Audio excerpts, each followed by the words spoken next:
Mohon perhatian untuk menjaga ketertiban acara, kami mohon kepada hadirin untuk menonaktifkan mikrofon kecuali bagi rekan yang bertugas karena acara akan segera dimulai. Assalamualaikum warahmatullahi wabarakatuh. Om Swastiastu, Shalom, Namo Buddhaya, salam kebajikan dan salam sejahtera untuk kita semua. Kami ucapkan terima kasih dan selamat datang kepada yang saya hormati Ibu Dr. Nimade Diana Erviani, SSM Hum, Wakil Rektor 1 Universitas Dianapura dan jajarannya. Yang saya hormati Bapak Dr. Netek Idebagus Agung Yogeswara, STP MSc, selaku Kepala Program Studi Ilmu Gizi Universitas Dianapura dan jajarannya.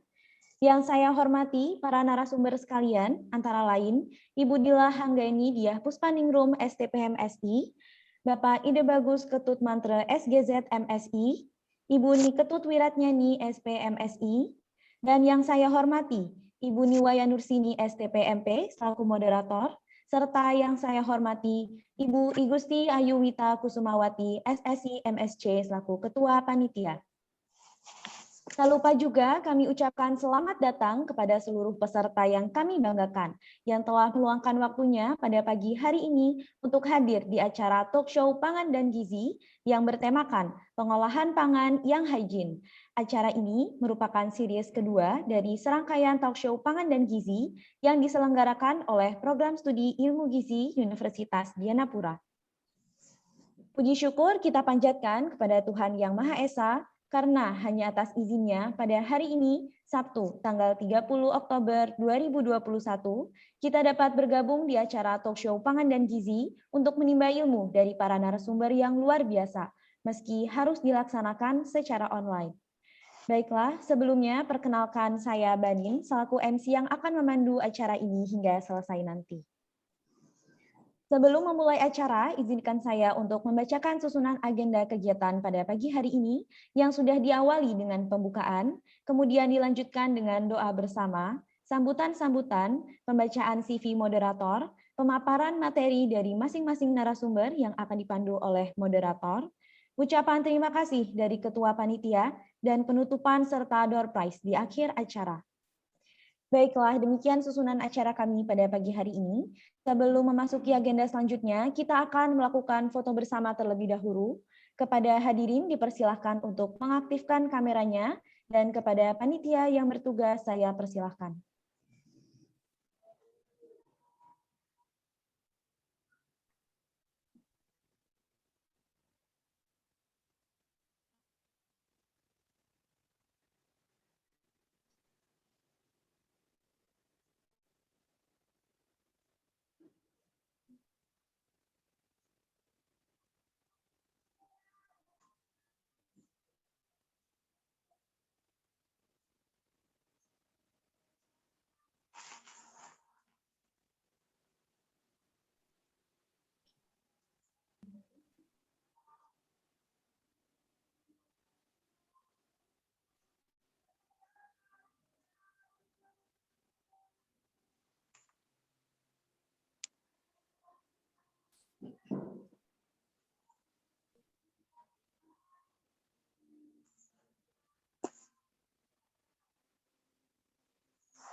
Baik, terima kasih.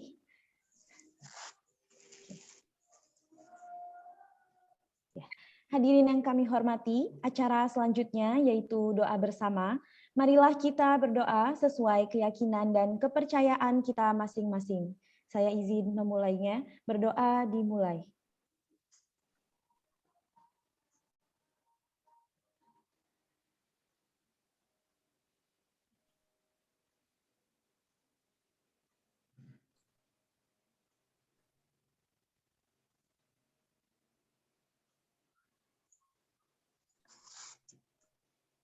Berdoa selesai. Baik, terima kasih. Acara selanjutnya yaitu sambutan yang akan disampaikan oleh Ketua Program Studi Ilmu Gizi Universitas Dianapura, Bapak Dr. Netek Ide Bagus Agung Yogeswara STP MSc. Kepada yang terhormat kami persilahkan. Baik, terima kasih. Selamat pagi, salam sehat dan salam sejahtera semua.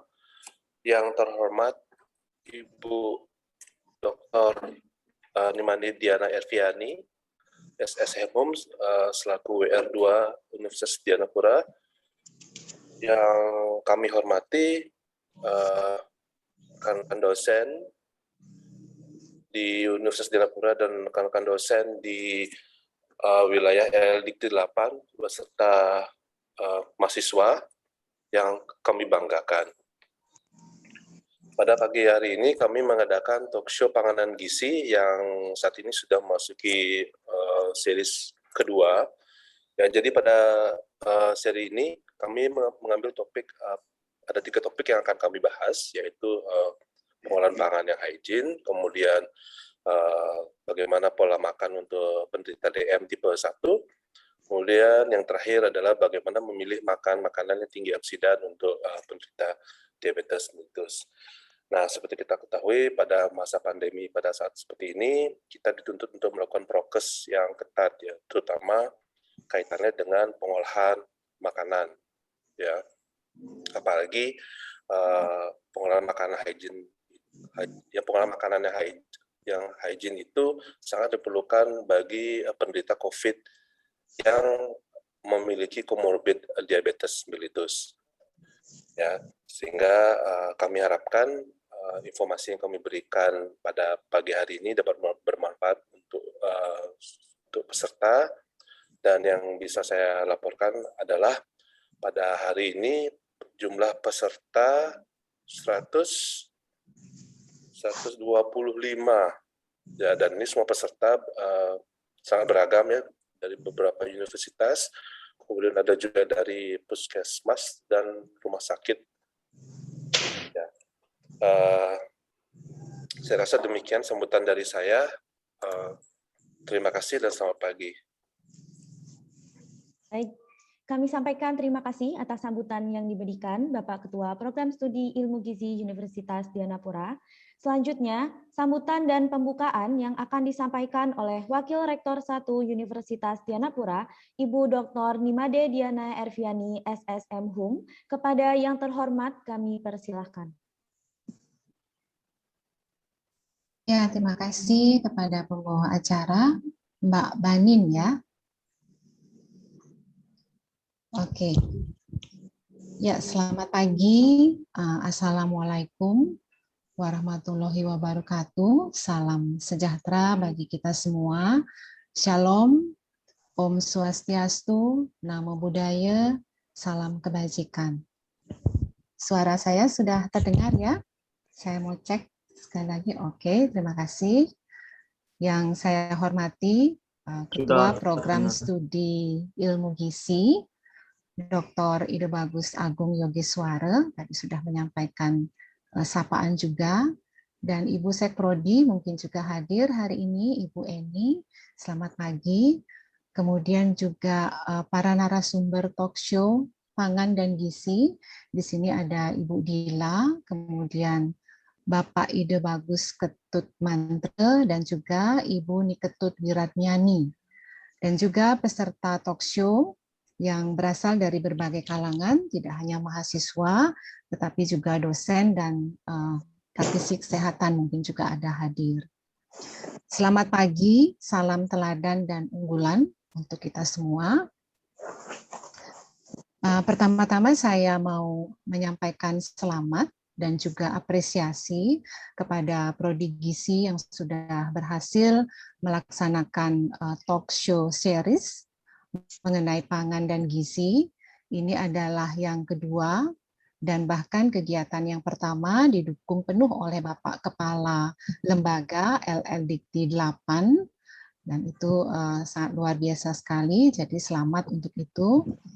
Dan kami percaya bahwa kegiatan ilmiah berseri ini akan memberikan dampak positif kepada banyak pihak. paling tidak ini akan memacu dosen-dosen di prodi untuk terus-menerus mengembangkan keilmuannya, karena Bapak Ibu semua dituntut untuk membagikan pengetahuan dan juga pengalaman-pengalaman keilmuan yang selalu baru dan juga up to date kepada audiens yang hadir. Saya kira hal positif lainnya dari pelaksanaan seminar atau talk show berseri ini adalah bahwa kegiatan ini merupakan bentuk dari sumbangsih yang dilakukan oleh program studi untuk memenuhi kebutuhan masyarakat dalam perkembangan zaman saat ini. Tadi sudah banyak juga disampaikan oleh Bapak Ketua Program Studi.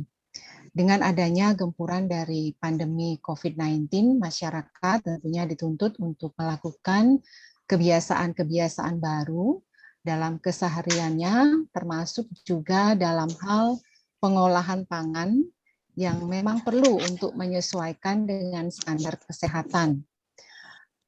Narasumber yang dihadirkan hari ini adalah dosen-dosen yang kompeten dalam bidangnya, khususnya terkait dengan pengolahan pangan yang higienis dalam berbagai sudut pandang sesuai dengan keilmuannya masing-masing.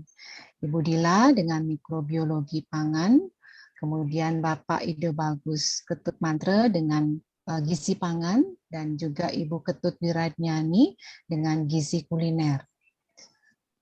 Untuk diketahui bahwa saat ini Undira juga sedang bekerja sama dengan Disparda Badung dan juga Kelungkung dalam hal pendampingan kebersihan dan kesehatan lingkungan, khususnya untuk kebersihan toilet yang ada di masyarakat. Jadi sekali lagi adaptasi terhadap kehidupan normal baru, di mana kebersihan dan kesehatan merupakan prioritas utama, itu sangat perlu terus untuk diupayakan, baik dalam hal kesehatan pangan ataupun juga kesehatan lingkungan. Nah, saya kira apa yang kita lakukan juga sangat inline dengan program pemerintah Provinsi Bali dengan ekonomi Kerti Bali, yang menempatkan sektor pertanian, kelautan, perikanan, industri kreatif, dan digital sebagai sektor utama, dan bahkan secara radikal menggeser sektor pariwisata sebagai sektor tambahan atau bonus. Jadi intinya kita perlu adaptif dengan tuntutan zaman saat ini. Dengan adanya ekonomi Kerti Bali, kita semua diharapkan siap untuk memasuki Bali era baru. Adaptasi baru dalam hal pengolahan pangan juga merupakan upaya yang kita lakukan untuk bersiap memasuki Bali era baru. Jadi mari kita semua tetap bersemangat dan terus belajar dan berbenah dalam segala bidang. Selamat mengikuti talk show pengolahan pangan yang higienis bersama dengan Prodi Gizi Universitas Dianapura. Kiranya bermanfaat guna menghasilkan generasi yang sehat serta membentuk insan yang apik, adaptif, profesional, inovatif, kreatif dalam memasuki Bali era baru.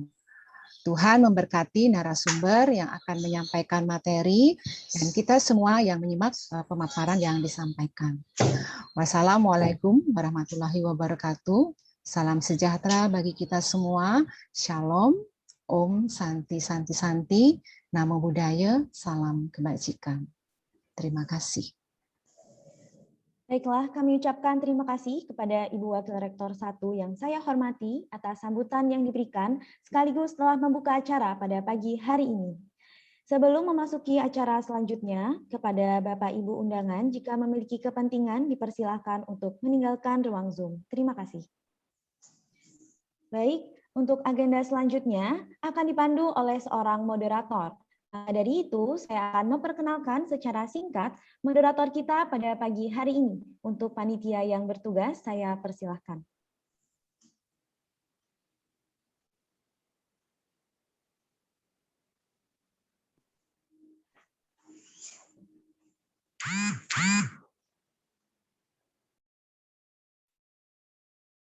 Baik. Moderator kita pada hari ini, Ibu Niwaya Nursini STP MP merupakan lulusan S1 Teknologi Pertanian dan S2 Bioteknologi Pertanian dari Universitas Udayana dan memenangkan hibah pemula dikti pada tahun 2013, 2014, dan 2015, memenangkan hibah pemula PT Undira pada tahun 2018, 2019, dan 2020, melakukan pengabdian instruktur hibah EMS pada tahun 2015, memenangkan hibah mandiri pada tahun 2016, menjadi pemateri hibah EMS pada tahun 2016, menjadi instruktur hibah dikti pada tahun 2017, menjadi hibah PT Undira pada tahun 2019, memenangkan hibah PKM Dikti pada tahun 2020 dan 2021. Baiklah, memasuki acara inti yaitu pemaparan materi oleh para narasumber yang akan dipandu secara langsung oleh Ibu Niwaya Nursini STP MP. Kepada Ibu Nursini kami persilahkan. Baik, terima kasih kepada Pewara Banin yang sudah memberikan waktu kepada saya untuk memandu jalannya talkshow pada pagi hari ini. Oke, jadi Bapak Ibu, adik-adik mahasiswa yang sudah hadir pada kesempatan pagi ini, saya ucapkan terima kasih ya sudah bergabung. Terima kasih juga kepada Ibu WR1, Ibu Diana, sudah hadir dalam kegiatan kami pada pagi hari ini. Jadi pada kegiatan pagi hari ini kita mengambil 3 topik kegiatan terkait dengan bagaimana sih produk yang hygiene tersebut dihasilkan, lebih-lebih pada kondisi saat ini ya, yang menuntut kita seperti yang disampaikan oleh Ibu WR1, merubah kebiasaan, membiasakan diri dengan kebiasaan baru, memasuki era new normal. Ya, jadi tentunya itu sangat berpengaruh terhadap kehidupan kita sehari-hari. Lebih-lebih dalam mempersiapkan suatu produk pangan yang tentunya memiliki kandungan nilai gizi, kemudian juga bermanfaat untuk kesehatan, untuk meningkatkan sistem imun, sehingga kita bisa menjalankan kehidupan dengan lebih baik. Ya, jadi pada kesempatan yang berbahagia ini kami akan sharing bagaimana sih kita mempersiapkan atau membuat produk pangan yang hygiene. Untuk itu kita akan ikuti bersama-sama ya pembicara atau narasumber yang akan sharing keilmuannya terkait dengan produk pangan yang hygiene tersebut. Kita lihat bersama, saya akan share CV beliau terlebih dahulu.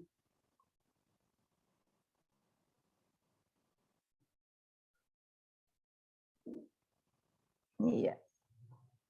Ya. Jadi untuk pembicara yang pertama atau narasumber yang pertama itu adalah ada Ibu Dila Hanggaini Diah Puspaningrum STP MSI. Beliau biasa disapa dengan Ibu Dila.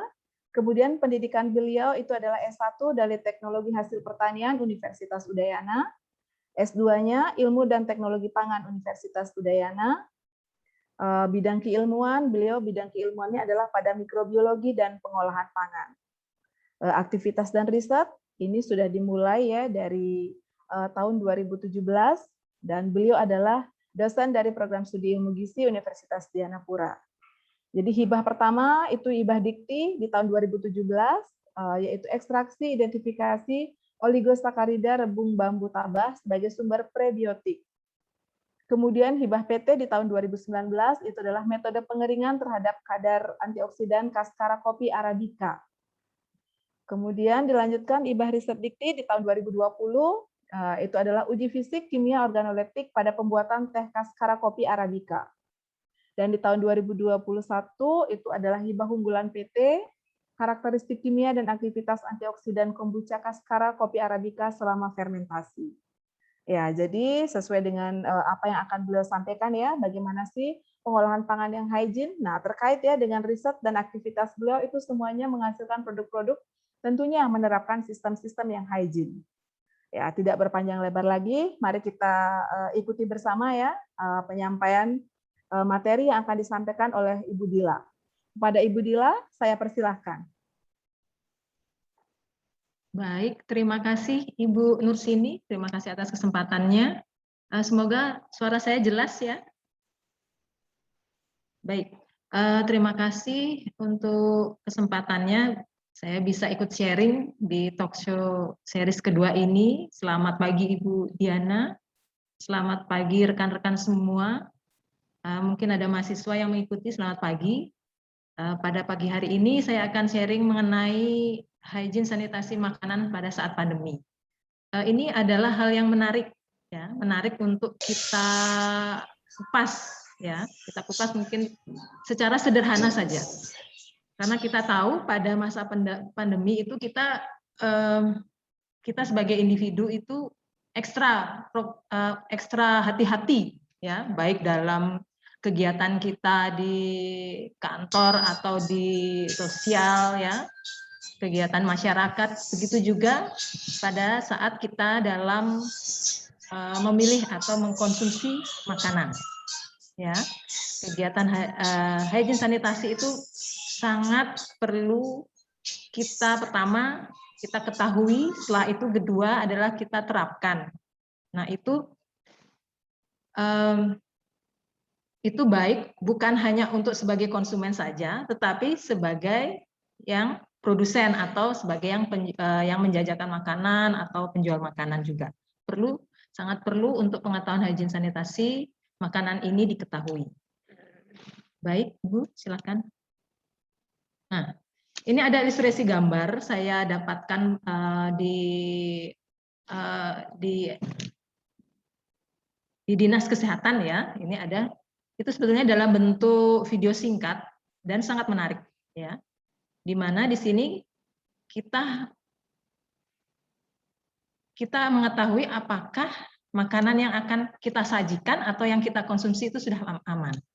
Karena kita tahu bahwa isu-isu di luar, ya, terutama untuk COVID ini, pandemi ini, ya, apakah makanan yang kita sajikan itu dapat menularkan si COVID ini, ya.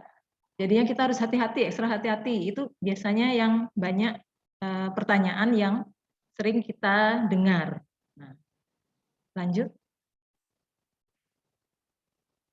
Nah, sebetulnya intinya adalah makanan kita yang akan kita konsumsi itu harus bebas dari virus dan bakteri, sesuai dengan keamanan pangan. Sebetulnya itu standar itu sudah ada sebelum adanya pandemi. Ya, standar itu sudah ada, bebas dari virus dan bakteri. Cuma karena ini pandemi yang memang pandemi yang sangat, namanya aja pandemi, ya, itu jadinya membuat kita khawatir dalam mengkonsumsi makanan di luar. Jadinya selama pandemi kebanyakan kita di keluarga itu mengkonsumsi atau memasak makanan sendiri di rumah, merasa lebih aman, ya, daripada kita harus beli di luar atau kita via GoFood dan sebagainya. Masih ada dipertanyakan apakah aman makanan yang kita terima. Nanti setelah itu kita konsumsi itu apakah aman, ya. Baik, Bu, silakan. Nah, apa saja hal yang perlu diperhatikan agar kita dapat mengkonsumsi, ya, makanan yang aman dan juga mengolah atau menghasilkan makanan yang aman. Itu ada apa aja yang perlu diperhatikan. Baik, silakan. Nah, kita tahu seperti yang tadi ulasan pertama, virus COVID itu dapat menginfeksi apa saja. Nah, sehingga perlu adanya pembatasan, ya, pembatasan kontak fisik, setelah itu penerapan hygiene sanitasi yang sangat tinggi lah, ya, untuk pencegahan virus tersebut. Tetapi perlu diketahui dalam pangan sendiri sampai saat ini belum terdapat bukti yang menunjukkan bahwa virus COVID itu dapat ditularkan melalui pangan. Namun, resiko penularan COVID melalui pangan dan kemasan pangan sangat rendah sepanjang, nah ini yang perlu digarisbawahi, resiko penularan COVID melalui pangan dan kemasan, ya, kemasan pangan, apalagi kalau kita modelnya kita sering GoFood dah, gitu, ya, itu sangat rendah. Tapi, nah, bila cara produksi pangan olahannya itu baik, ya, baik dalam prakteknya, ya, oleh semua sektor industri. Maksudnya sektor industri itu berarti yang produsen kuliner modelnya ya, yang menghasilkan produk makanan secara skala kecilnya seperti itu. Jadinya yang perlu digarisbawahi adalah bagaimana cara produksi pangan olahan itu berjalan dengan baik. Nah, itu dilandasi dengan kegiatan hygiene sanitasi. Kita tahu bahwa hygiene itu suatu kegiatan ya, suatu kegiatan ya, upaya kesehatan dengan cara memelihara kesehatan atau melindungi kebersihan individu. Ya, kalau sanitasi itu lingkungannya. Jadinya hygiene sanitasi nggak bisa dipisahkan. Itu harus berbarengan dan saling memenuhi. Kalau hygiene aja kita terapkan, tapi sanitasi lingkungan tidak mendukung, nggak bisa kita dapat hasil yang maksimal. Ya. Sama juga kalau sanitasi aja kebersihan lingkungan, tapi kebersihan diri kita, kesehatan diri kita tidak penuhi, sama aja. Begitu juga pada hygiene sanitasi makanan. Ya, hygiene sanitasi makanan itu dia meningkatkan untuk mengendalikan ya. Mengendalikan upaya untuk mengendalikan pada faktor makanannya, orangnya, tempat dan perlengkapan ya yang dapat menimbulkan penyakit. Nah, untuk gangguan kesehatan jadinya hygiene sanitasi makanan itu di mana kita mengendalikan orang itu berarti orang yang mengolah makanan. Setelah itu tempat itu berarti di mana kita melakukan proses pengolahan, ditambahkan dengan peralatan yang digunakan, apakah bersih, ya, apakah aman peralatan yang digunakan, ya, sehingga kita dapat menghasilkan suatu produk olahan atau kalau kita masak sendiri berarti masakan kita itu sehat untuk keluarga kita dan untuk industri kecil, mamanya produsen makanan, ya, yang sering sekarang banyak berjamuran, apalagi tempat-tempat makan ya, kalau dia bisa menerapkan ini dengan baik, tentunya kita tidak khawatir kalau mau makan di luar, ya. Berarti makanan yang dia sajikan itu pasti aman untuk kita. Nah, cuma masalahnya apakah mereka mengerti? Apakah kita mengerti? Soalnya kalau di luaran kita sering, apalagi sekarang kan sudah dibuka nih semuanya PPKM sudah level 2 ya, kalau nggak salah langsung. Saya sempat lihat kemarin sempat saya keluar, saya lihat di luar orang sudah mulai kegirangan untuk kuliner di luar. Penuh, tempat makan penuh di mana-mana, kita lihat di sepanjang jalan Gatsu tuh. Nah, sekarang apakah dia sudah menerapkan cara produksi pangan olahan yang baik sehingga aman untuk dikonsumsi? Soalnya saya lihat juga dia personal hygiene-nya yang menyajikan atau yang mengolah, dia sudah malas dia pakai masker. Dia tidak lagi menggunakan hand glove dan sebagainya. Ya, mungkin merasa walaupun memang COVID tidak ditularkan melalui makanan karena ada proses pengolahan, tetapi kan bisa melalui sarana lainnya. Ya. Peralatan makan atau fasilitas untuk makan dan lainnya. Ya. Lanjut Ibu. Nah, di sini ada 5 kunci keamanan pangan. Kalau yang dari WHO ya, dari WHO itu ada 5 kunci keamanan pangan. Di sini yang pertama adalah jagalah kebersihan, ya, di mana kita harus selalu menjaga kebersihan. Nah, kenapa kalau kita lihat di ilustrasi ini, kenapa cuci tangan? Karena ini sumber, ya. Kadang-kadang kita lupa.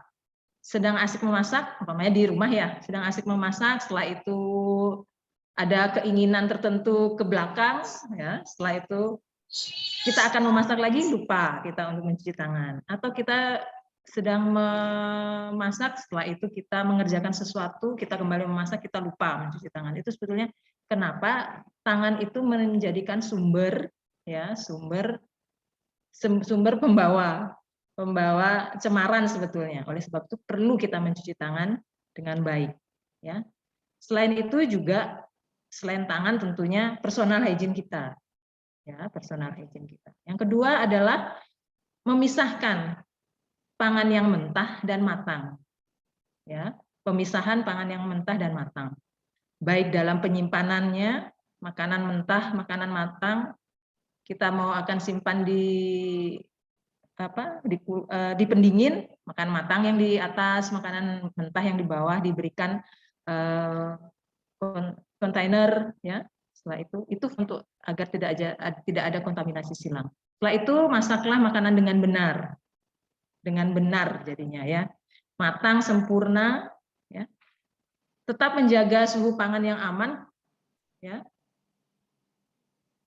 Setelah itu menggunakan air dan bahan baku yang aman. Nah, air inilah juga sumbernya. Kalau air sudah kualitasnya baik, kita akan merasa safety untuk melakukan pengolahan pangan. Lanjut. Kalau ini menurut Permenkes, ya, Permenkes tahun 2011 tentang prinsip hygiene sanitasi makanan, itu ada 6. Kita harus tahu tentang pemilihan bahan makanan, ya, penyimpanan bahan makanan, pengolahan makanan, penyimpanan makanan jadi, pengangkutan makanan, dan penyajian makanan. Kita ke pemilihan bahan makanan. Lanjut, Bu.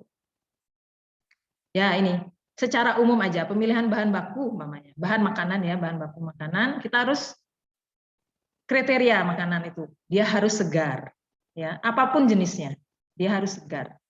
Kebersihan tentu, ya. Setelah itu kita harus menggunakan bahan makanan yang aman. Yang aman itu berarti bukan bahan makanan palsu, umpamanya saus tomat ternyata saus palsu dan sebagainya, atau bahan tambahan makanan atau pemanis buatan, ya, atau ternyata kita pakai pengawet dan sebagainya, ya. Itu setelah itu kita juga harus memilih pemasok, umpamanya.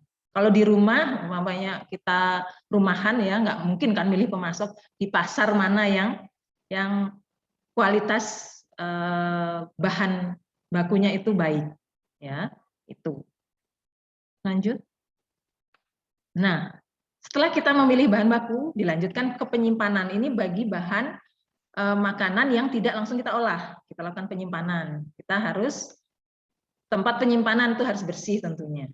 Harus tepat, ya.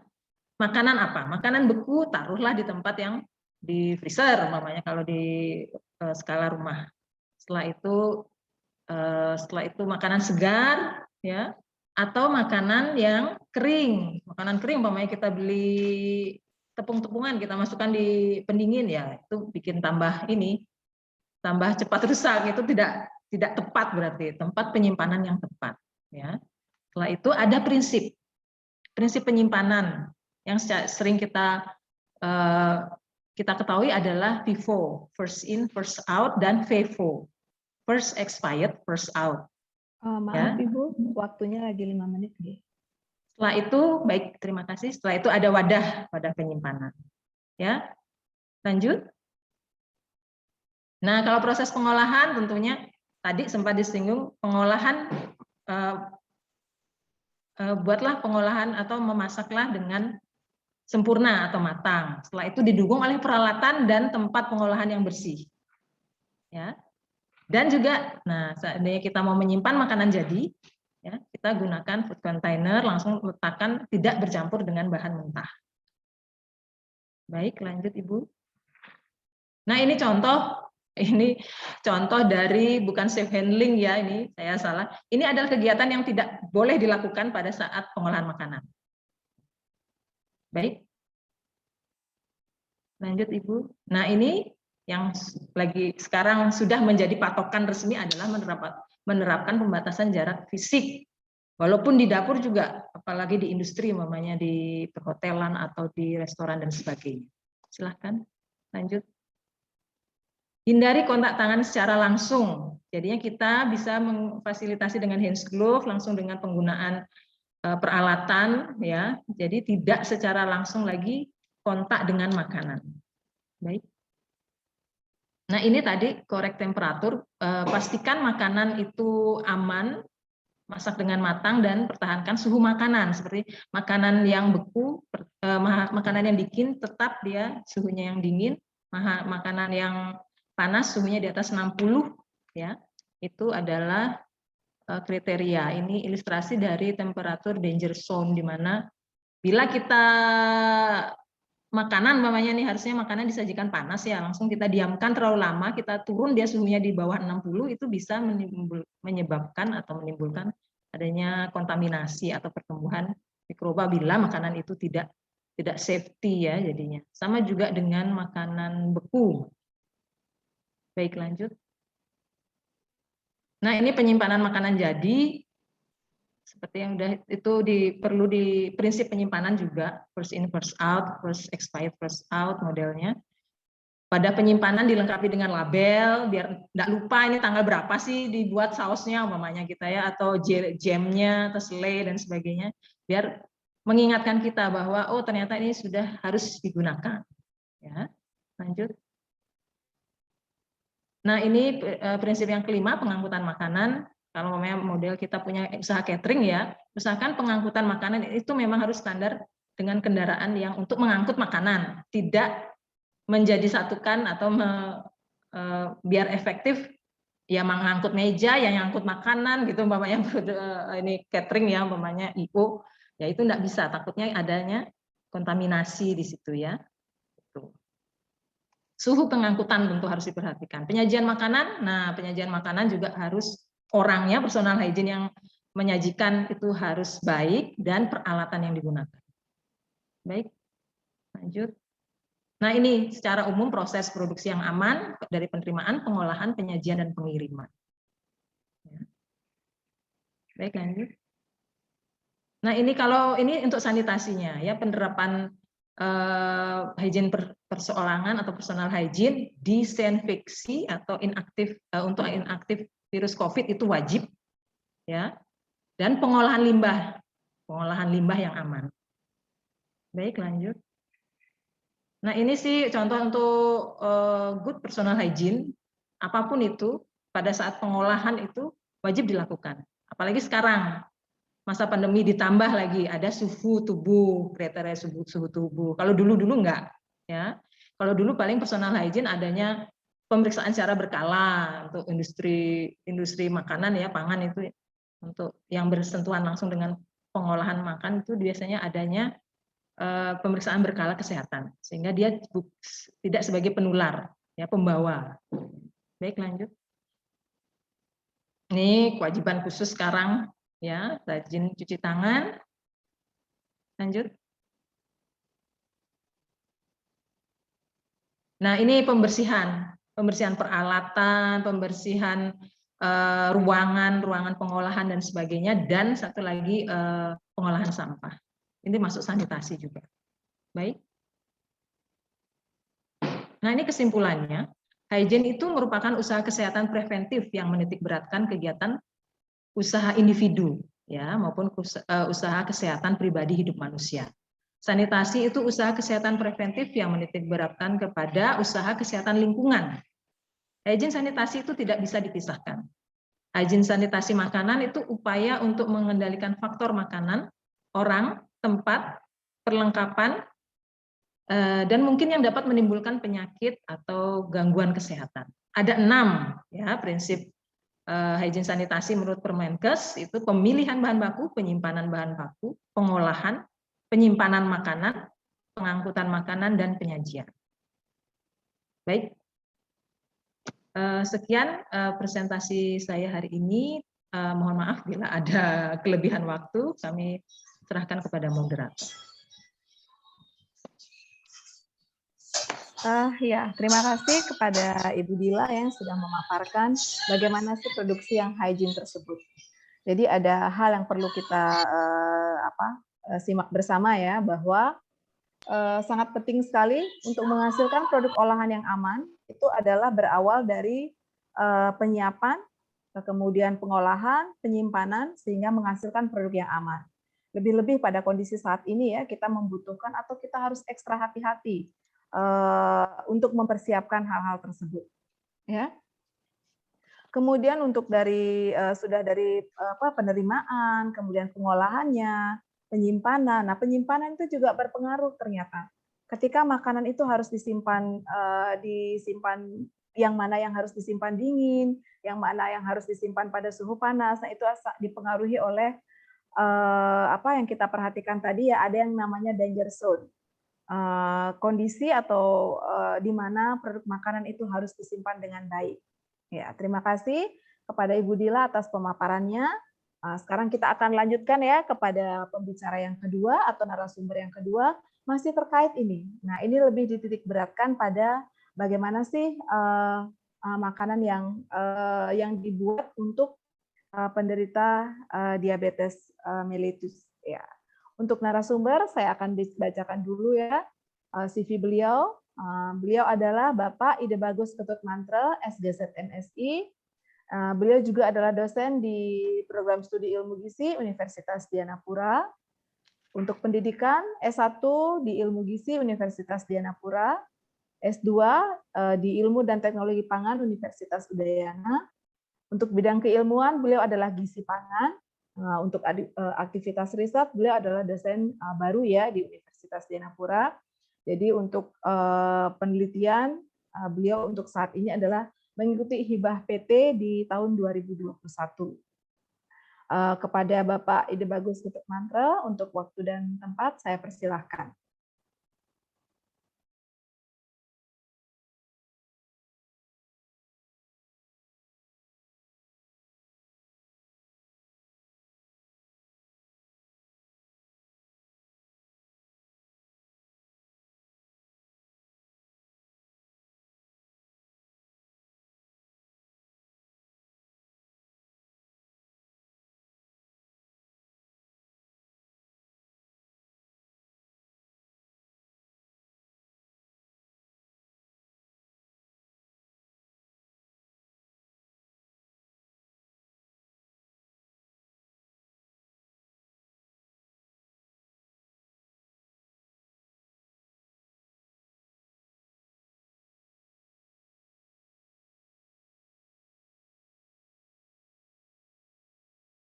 Ya, mohon maaf.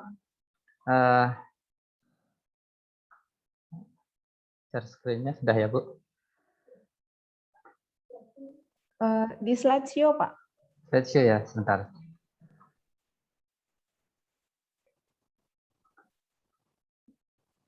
Sudah ya, Bu?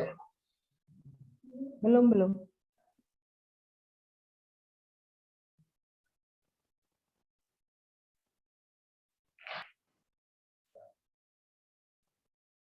Belum, Pak. Di saya belum. Oh ya, oke. Mohon maaf, kesalahan teknis ya. Jadi konsep awal yang perlu kita pahami bersama adalah bagaimana pola dasar pola makan pada penderita diabetes itu sebenarnya hampir sama saja dengan pola orang makan sehat pada umumnya. Jadi kita tidak akan pakai istilah kata diet ya, karena kalau kata diet ini akan sedikit menakutkan sepertinya.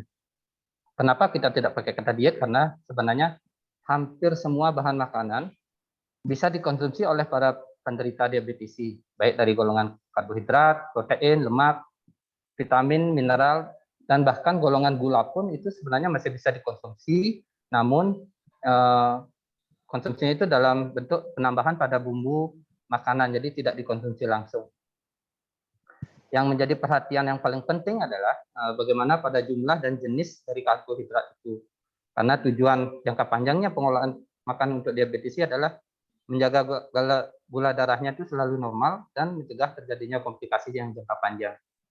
Jadi peranan pola makan sangat penting bagi para diabetes. Jadi bagaimana cara mengaturnya bisa ikutin sebagai berikut ya. Nah, sebelumnya diabetes mellitus adalah merupakan sekumpulan gejala yang timbul pada seseorang yang ditandai dengan kadar glukosa darahnya yang melebihi normal dan terjadi gangguan metabolisme insulinnya. Nah, adapun pilar penata laksanaan diabetes ini ada 4 pilar, yaitu edukasi seperti yang kita lakukan hari ini, jadi memberikan informasi bagaimana pengelolaan pola makan pada diabetes, terus terapi nutrisi, terus ada latihan fisik, dan terapi farmakologis. Yang kita bahas hari ini adalah mengenai bagaimana terapi nutrisinya. Nah, tujuan terapi nutrisi pada penyandang diabetes mellitus itu pertama adalah bagaimana memberikan panduan pola makan sehat dalam ukuran porsi yang benar sesuai dengan para diabetesi. Ya, jadi setiap orang itu pasti akan berbeda ukuran porsi dan jumlah kalorinya. Nah, adapun sasaran yang disarankan secara umum dari American Diabetes Association adalah di mana jangka panjangnya diharapkan HbA1c-nya itu di bawah 7%, tekanan darahnya di bawah 140/80, kolesterol LDL-nya dan trigliserida itu di bawah 100 dan di bawah 150. Sedangkan kolesterol HDL untuk wanita itu di atas 40, untuk pria di atas 40, yang wanita itu di atas 50 yang diharapkan. Terus bagaimana untuk kita bisa mencapai dan mempertahankan berat badan ideal. Jadi pada penderita diabetes itu kadang cenderung dia obes atau dia mengalami penurunan berat badan yang sangat cukup banyak ya. Jadi kalau yang obes kita koreksi pengurangan, sedangkan yang kurus itu kita akan naikkan pola makannya untuk bisa mencapai berat badan ideal. Dan untuk jangka panjangnya adalah bagaimana untuk menunda dan mencegah terjadinya komplikasi pada diabetes untuk dapat mencapai kualitas hidup yang lebih bagus. Nah, sebelum kita bisa menghitung kebutuhan dalam sehari pola makannya itu, kita harus menghitung kebutuhan kalori dari penyandang diabetes mellitus. Jadi cara penghitungannya adalah kita memakai berat badan ideal. Ya, kita ketahui bahwa rumus Broca sebagai berikut ini, itu di mana 90% dikali tinggi badan dalam sentimeter dikurangi 100. Terus bagi pria yang tinggi badannya di bawah 160 atau wanita di bawah 150, tidak perlu dikali dengan 90%.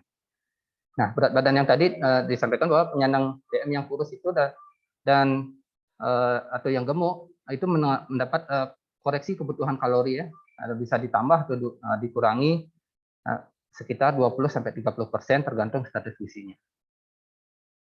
Nah, adapun faktor-faktor yang menentukan kebutuhan kalori, di mana kita lihat kita bisa menghitung dari jenis kelaminnya. Jadi kebutuhan kalori basal per hari itu kalau seorang perempuan tinggal dikalikan 25 kalori per kilogram berat badan ideal. Terus kalau pria sekitar 30 kalori kali berat badan ideal. Dan ini juga tetap harus mendapat koreksi dari aktivitas fisik atau pekerjaan dari diabetesi tersebut. Nah, ini salah satu contoh perhitungan yang kita siapkan dari tadi itu, bahwa ada seorang ibu rumah tangga umur 45 tahun, berat badan 65 kg, dan tinggi 160 dengan status gizi obesitas. Setelah kita hitung itu, dia memerlukan sekitar 1.500 kilokalori. Nah, bagaimana tips dalam merencanakan pola makan bagi para diabetesi? Ada tips mudah yang perlu diingat. Cara pengatur pola makan sehat untuk diabetesi yaitu adalah tepat jumlah, tepat jenis, dan tepat jadwal. Nah, ini yang pertama adalah tepat jumlah. Kita fokus dulu, kata kuncinya adalah bagaimana kita ini merencanakan pola makan bagi para diabetesi ini membuat respon insulinnya itu tidak terlalu tinggi. Nah, karena ini akan berpengaruh terhadap glukosanya. Karena sebagaimana kita ketahui bahwa semua bahan makanan itu setelah hasil akhir dari metabolismenya adalah menghasilkan glukosa. Jadi glukosa inilah yang akan menentukan respon insulinnya itu akan tinggi atau rendah. Jadi semakin rendah itu akan membuat glukosa dalam darahnya itu akan stabil dan normal. Nah, contoh berikut seperti slide ini, jumlah karbohidrat dan kadar glukosa darah. Jika kita lihat dari dua bahan makanan ini adalah dari pisang dan roti ya. Nah, kalau kita lihat seandainya kita makan pisang, itu glukosa dalam darahnya jauh lebih sedikit dibandingkan dengan roti yang terlihat lebih banyak, karena memang di sini adalah jumlah karbohidratnya yang berbeda, kandungan karbohidratnya. Jadi penekanan yang pertama adalah bagaimana kita untuk mengatur jumlah karbohidratnya, itu yang menjadi perhatian kita yang paling penting. Nah, kalau kita bicara tentang karbohidrat, bagaimana tata laksananya adalah bagaimana kita mengurangi jumlah karbohidrat yang menjadi pedoman dalam mengelola pola makan dalam seharinya. Kalau ini kita mengenal dengan istilah carving ya. Nah, ini karbohidrat counting. Jadi prinsip perhitungan karbohidrat counting itu adalah perhitungan jumlah karbohidrat dengan cara perhitungan kita membandingkan gram bahan makanan itu. Jadi supaya bisa kita menakar atau memperkirakan berapa jumlah sih bahan makanan yang bisa dikonsumsi dalam sehari. Nah, dalam penghitungan karbohidrat counting ini, untuk cara memudahkannya, kita pakai satu aturan di mana aturan satu serving karbohidrat ini sama dengan 15 gram karbohidrat. Nah, kenapa satu serving dipakai? Karena satu serving karbohidrat ini sangat bagus dengan respon insulin, respon 1 unit insulin atau obat oral yang diminum oleh para diabetisi. Nah, seandainya kita sudah tahu satu serving karbohidrat dengan 15 gram karbohidrat, terus kita akan menghitung sekarang komposisi karbohidrat yang dianjurkan dalam pola makan sehari, yaitu sekitar 45-65% dari total kalori harian. Nah, ini contohnya jika 1.500 kilokalori yang dibutuhkan oleh seorang diabetisi, dengan karbohidrat kita pakai sekitar 60%, ini tergantung dari kondisi pasiennya atau diabetisinya, kondisi respon insulinnya, itu kita mendapatkan sekitar 900 kilokalori ya. Nah, 900 kilokalori kita terjemahkan ke dalam karbohidrat itu sekitar 225 gram karbohidrat. Nah, konversi ukuran gram karbohidrat menjadi unit carving, ini tinggal kita bagi, misalnya 225 ini dibagi 15, kita mendapatkan 15 carving. Nah, 15 carving, kita akan konversi lagi ke bagaimana sih cara pengelolaan bahan makanannya ini, terus bagaimana pengaturannya dalam sehari. Itu kita akan banyak dibantu dengan daftar penukar bahan makanan. Ya, kalau kita bagi yang 15 carving itu bisa di sarapan 3 carving, terus ada selingan pagi itu satu carving, makan siang itu bisa 5 carving, snack atau selingan siang itu 1 carving, makan malam 4 carving, dan selingan malam lagi ada bisa 1 carving. Karena kadang penderita diabetes itu sering merasakan rasa lapar. Jadi frekuensi ini juga sangat berpengaruh, sampai 5-6 kali frekuensinya. Nah, setelah kita mengetahui bagaimana cara menghitung jumlah karbohidrat, jadi sekarang kita ke hal yang kedua, jadi dari jenis makanan. Jadi di sini mengenal makanan yang mengandung tinggi karbohidrat. Yang pertama, bahan makanan yang mengandung karbohidrat tinggi itu adalah dari karbohidrat kompleks ya. Ini kalau kita bahan penukarnya itu sekitar mengandung 40 gram karbohidrat. Contohnya seperti yang termasuk di sini karbohidrat kompleks itu adalah nasi, roti, jagung, kentang. Terus yang kedua itu adalah di bahan makanan buah-buahan. Itu satu penukarnya sama dengan 12 gram karbohidrat. Nah, yang menarik di sini yang gula pasir atau gula aren ini termasuk karbohidrat sederhana. Jadi sebenarnya ini tidak dianjurkan dikonsumsi langsung sebenarnya. Ini ya tetap memberikan termasuk bahan makanan yang tinggi. Jadi karbohidrat sederhana ini sesuai dengan anjuran dari WHO itu boleh diberikan sekitar 5% dari total kalori. Terus pemakaiannya juga itu tidak dikonsumsi langsung, hanya ditambahkan di bumbu makanan. Nah, ini nomor 4 itu bahan makanan yang tinggi karbohidrat adalah susu dan hasil olahannya. Satu penukarnya itu mengandung sekitar 10 gram karbohidrat. Terus protein nabati ini ada tempe, tahu, dan satu penukarnya itu sekitar 7 gram karbohidrat ya, ada kacang, mungkin kacang merah, kacang hijau. Nah, yang kelompok ke-6 adalah bahan makanan yang mengandung karbohidrat tinggi adalah sayuran. Di sayuran ini ada sesuatu yang sangat menyenangkan sebenarnya. Ada sayuran tipe A, ini bisa dimakan sebanyak-banyaknya karena energinya itu bisa diabaikan. Nanti kita lihat apa sih itu sayuran tipe A.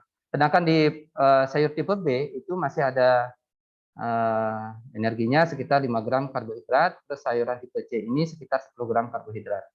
Nah, hal ini dulu yang perlu dipahami bagaimana untuk kita bisa mengatur pola menu makanan dalam sehari seorang diabetisi. Jadi dari jumlah dan pemilihan jenisnya. Nah, ini kita mengenal sayuran tipe A dan tipe B, di mana sayuran tipe A ini boleh dikonsumsi sebanyaknya, energinya bisa diabaikan, jadi dia bisa memberikan rasa kenyang yang lebih lama, terus dia juga bisa menurunkan indeks glikemik makanan yang lain, kalau dengan padu padannya ini, terus dia juga bisa memenuhi asupan vitamin dan mineral. Nah, tadi sudah kita jumlah, terus jenisnya, sekarang simpelnya seperti apa sih kita untuk biar mengatur pola makannya seorang diabetisi itu adalah simpelnya seperti ini. Jadi kita bisa terjemahkan dalam bentuk piring makan model T. Ini yang dikeluarkan oleh Direktorat P2 PTM Kementerian Kesehatan Republik Indonesia, di mana pola makannya yang kita kenal dengan piring makan model T ini seperti ini, ada T di bagian tengah dari piring itu, ada bagian yang sepertiga di atas itu lebih banyak, itu untuk sayuran tipe B dan tipe C dan sayuran tipe A. Dan seperempat di bagian sebelah kiri itu adalah untuk karbohidrat kompleks, yaitu nasi, kentang, dan penukar yang lainnya. Sedangkan yang di sebelah kanan seperempatnya itu adalah protein yang berasal dari nabati dan hewani. Jadi bisa nabati keduanya atau nabati dan hewani. Ini sederhananya. Jadi dia sangat berbeda dengan pola makan orang yang normal. Jadi isi piringku itu bisa dibagi dengan 4 bagian. Nah, terus kita akan bagaimana cara jadwal makannya. Diharapkan seorang pemberian makanannya itu untuk diabetisi diharapkan lebih sering. Jadi untuk menjaga kadar gulanya itu normal. Jadi diharapkan 5-6 kali ya, tidak 2 kali. Jadi menunggu lapar makan sekali, terus sore menunggu lapar lagi. Jadi sehingga akan banyak, disitulah akan menyebabkan dia gula darahnya akan naik. Nah, ini contoh yang 1.500 kalori, jam 7, jam 10, jam 12, jam 4, jam 7, dan jam 9 malam. Ya, ini juga harus konsisten ya. Ini kita bisa lihat konsistensi biar memudahkan. Jadi ukuran bahan makanan juga penting buat seorang diabetisi sebagai acuan. Jadi tidak akan setiap hari berbeda, paling tidak tidak membebani dan tidak harus setiap saat itu harus ditimbang. Jadi dia sudah tahu ukurannya dan itu bisa berulang. Jadi tidak akan menjadi selalu. Mohon maaf Pak, waktunya lagi 1 menit ya. Oh nggih, saya percepat sekarang. Ya. Selain itu kita harus mengenal kenapa sih orang diabetes ini kadang sudah pola makannya sudah benar, pemilihannya sudah benar, tapi gula darahnya tetap masih tinggi. Jadi ini ada pemilihan indeks glikemiknya. Indeks glikemik ini menunjukkan kemampuan suatu makanan yang mengandung karbohidrat untuk meningkatkan kadar glukosa darahnya. Konsep ini dipakai untuk pemilihan bahan makanannya yang tepat, ya. Nah, ini juga kalau indeks glikemik ini sangat dipengaruhi oleh kadar serat, terus ada cara pengolahan. Ternyata cara pengolahan yang dengan digoreng itu lebih tinggi hasilnya dibandingkan dengan yang direbus ya. Nah, ini mengapa indeks glikemik rendah itu sangat penting. Secara jangka panjang itu bisa mencegah terjadinya komplikasi. Nah, ini contoh bahan makanan yang glikemik makanan yang bisa dikategorikan adalah yang tinggi itu di atas 70 ke atas, terus yang sedang itu 55 sampai 69, terus yang di bawah itu adalah 54 indeks glikemiknya. Di sebelah kanan adalah contoh bahan makanan yang indeks glikemik tinggi yang masih mempengaruhi kadar glukosa darahnya. Nah, ini jenis makanan glikemik yang rendah. Terus kita juga harus mengenal serat ya. Serat identik dengan di mana ada serat yang larut air dan tidak larut air. Jadi yang larut air ini sangat berpengaruh untuk mempengaruhi kadar glukosa darahnya seperti inulin. Nah, ini contoh bahan makanan yang serat tinggi tapi indeks glikemik rendah bisa memberikan rasa kenyang lebih lama. Bagaimana pola konsumsi diabetes sendiri saat pandemi? Sebenarnya kan tadi sudah jelas bahwa ada zat gizi makro dan zat gizi mikro. Di zat gizi makro ini ada protein. Ini ada 5 zat yang zat vitamin yang bisa meningkatkan kemampuan sel imunnya. Terus di zat gizi mikro itu ada prebiotik, terus ada vitamin C yang bisa membantu meningkatkan imunnya. Nah, Ini satu di saat seperti sekarang ada baiknya untuk meningkatkan kembali penggunaan bahan makan lokal, kearifan lokal ya. Sebenarnya rempah ini dari dulu nenek moyang kita sudah memakai dalam bumbu makanan. Ini untuk diharapkan untuk ditingkatkan kembali karena rempah mengandung zat fitokimia sebagai antiinflamasi, sangat bagus untuk penderita diabetes seperti seduhan air jahe, seduhan air serai dan lain-lainnya. Terus kita di Bali mengenal adanya beberapa loloh ya. Daun-daun yang mengandung antioksidan tinggi seperti loloh sembong, loloh cincang, dan loloh kayu manis. Mungkin hal ini bisa membantu para diabetisi. Nah, kesimpulan dan saran, kebutuhan seorang diabetisi itu sangat berbeda. Jadi pola konsumsi 3J penting, jadwal, jumlah berkaitan dengan karbohidrat penting, terus jenis itu berkaitan dengan indeks glikemik. Jadi konsultasikan kepada ahli gizi untuk mengetahui pengaturan pola makan para diabetisi. Terima kasih.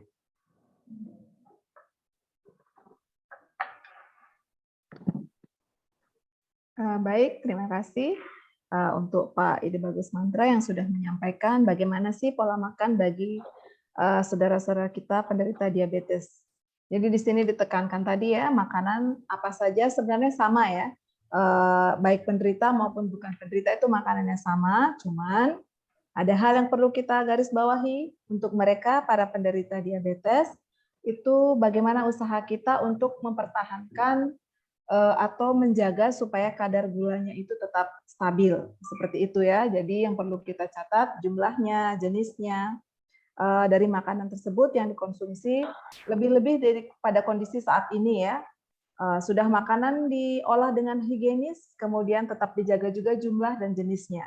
Sehingga mereka yang mengkonsumsi akan mengkonsumsi makanan yang aman. Oke, baik, terima kasih. Yang selanjutnya untuk narasumber yang ketiga ya, kita lanjutkan ke narasumber yang ketiga. Mungkin Pak Ide Bagus bisa stop share dulu. Iya. Kita lanjutkan ke pembicara kita yang ketiga. Itu adalah, saya akan share dulu CV beliau.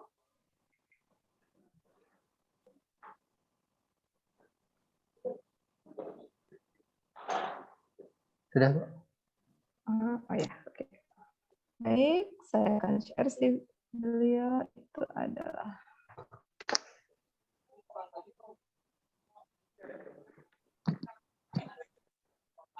ya. Untuk narasumber kita yang ketiga itu adalah Ibu Niketut Wiratnyani, SPMSI. Nah, jadi beliau adalah dosen di program studi ilmu gizi Universitas Dianapura dengan jenjang pendidikan S2 beliau itu adalah di Universitas Udayana, Ilmu dan Teknologi Pangan. Kemudian bidang keilmuan itu adalah di gizi kuliner.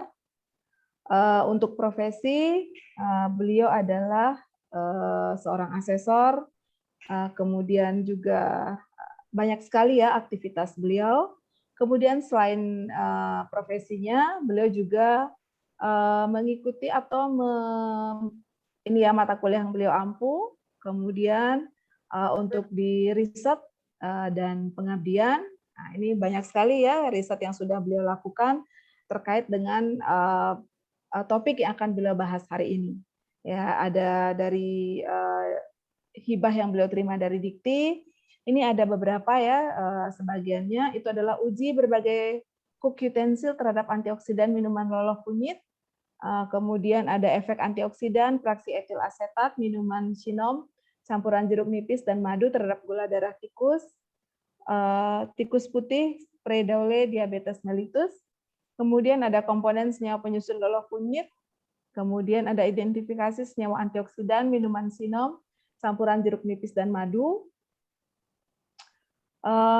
Ada juga identifikasi senyawa antioksidan fraksi air minuman sinom.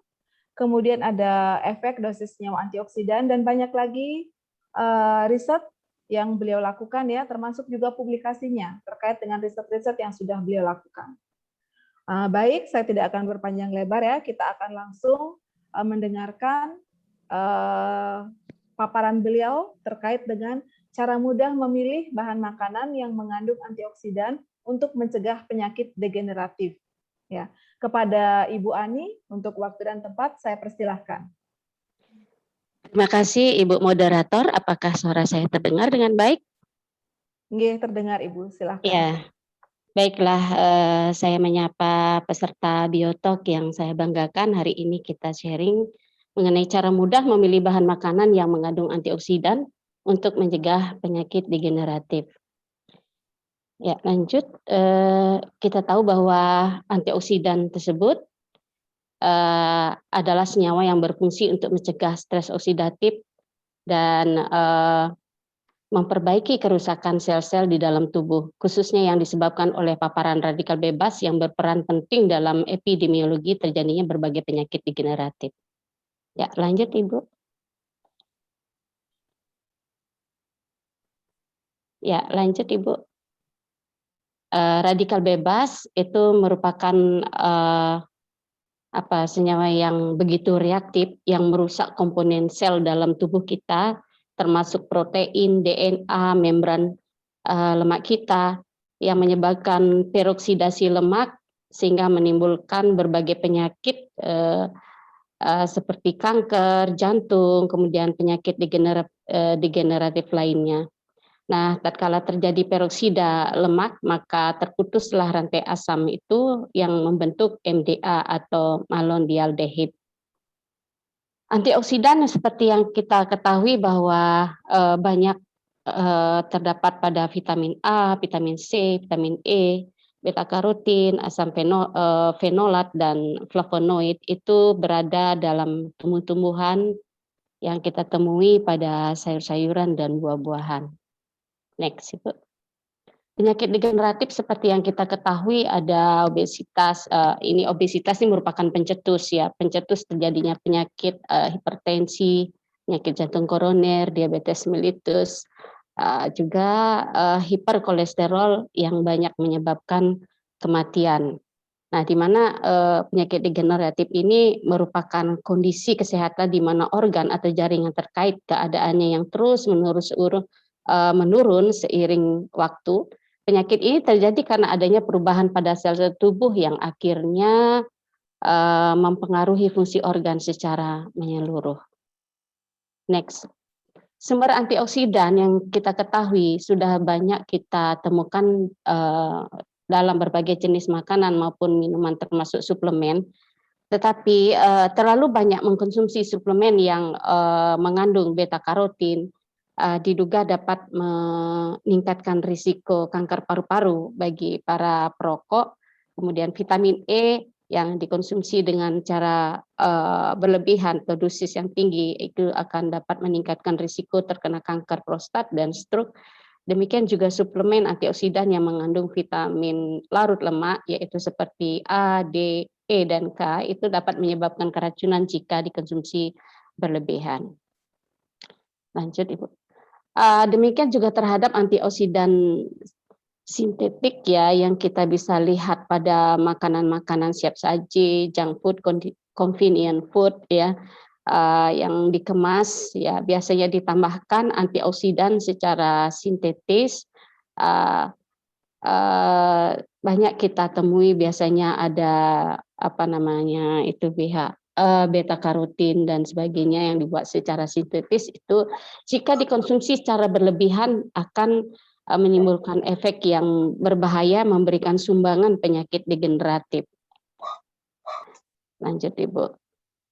Ya, antioksidan sebetulnya sudah tersedia di dalam tubuh ya, menurut beberapa sumber ada 17% yang ada dalam tubuh, namun tubuh biasanya dapat memproduksi sendiri antioksidan yang berupa enzim seperti superoksidase dimustase, katalase, dan glutation peroksidase.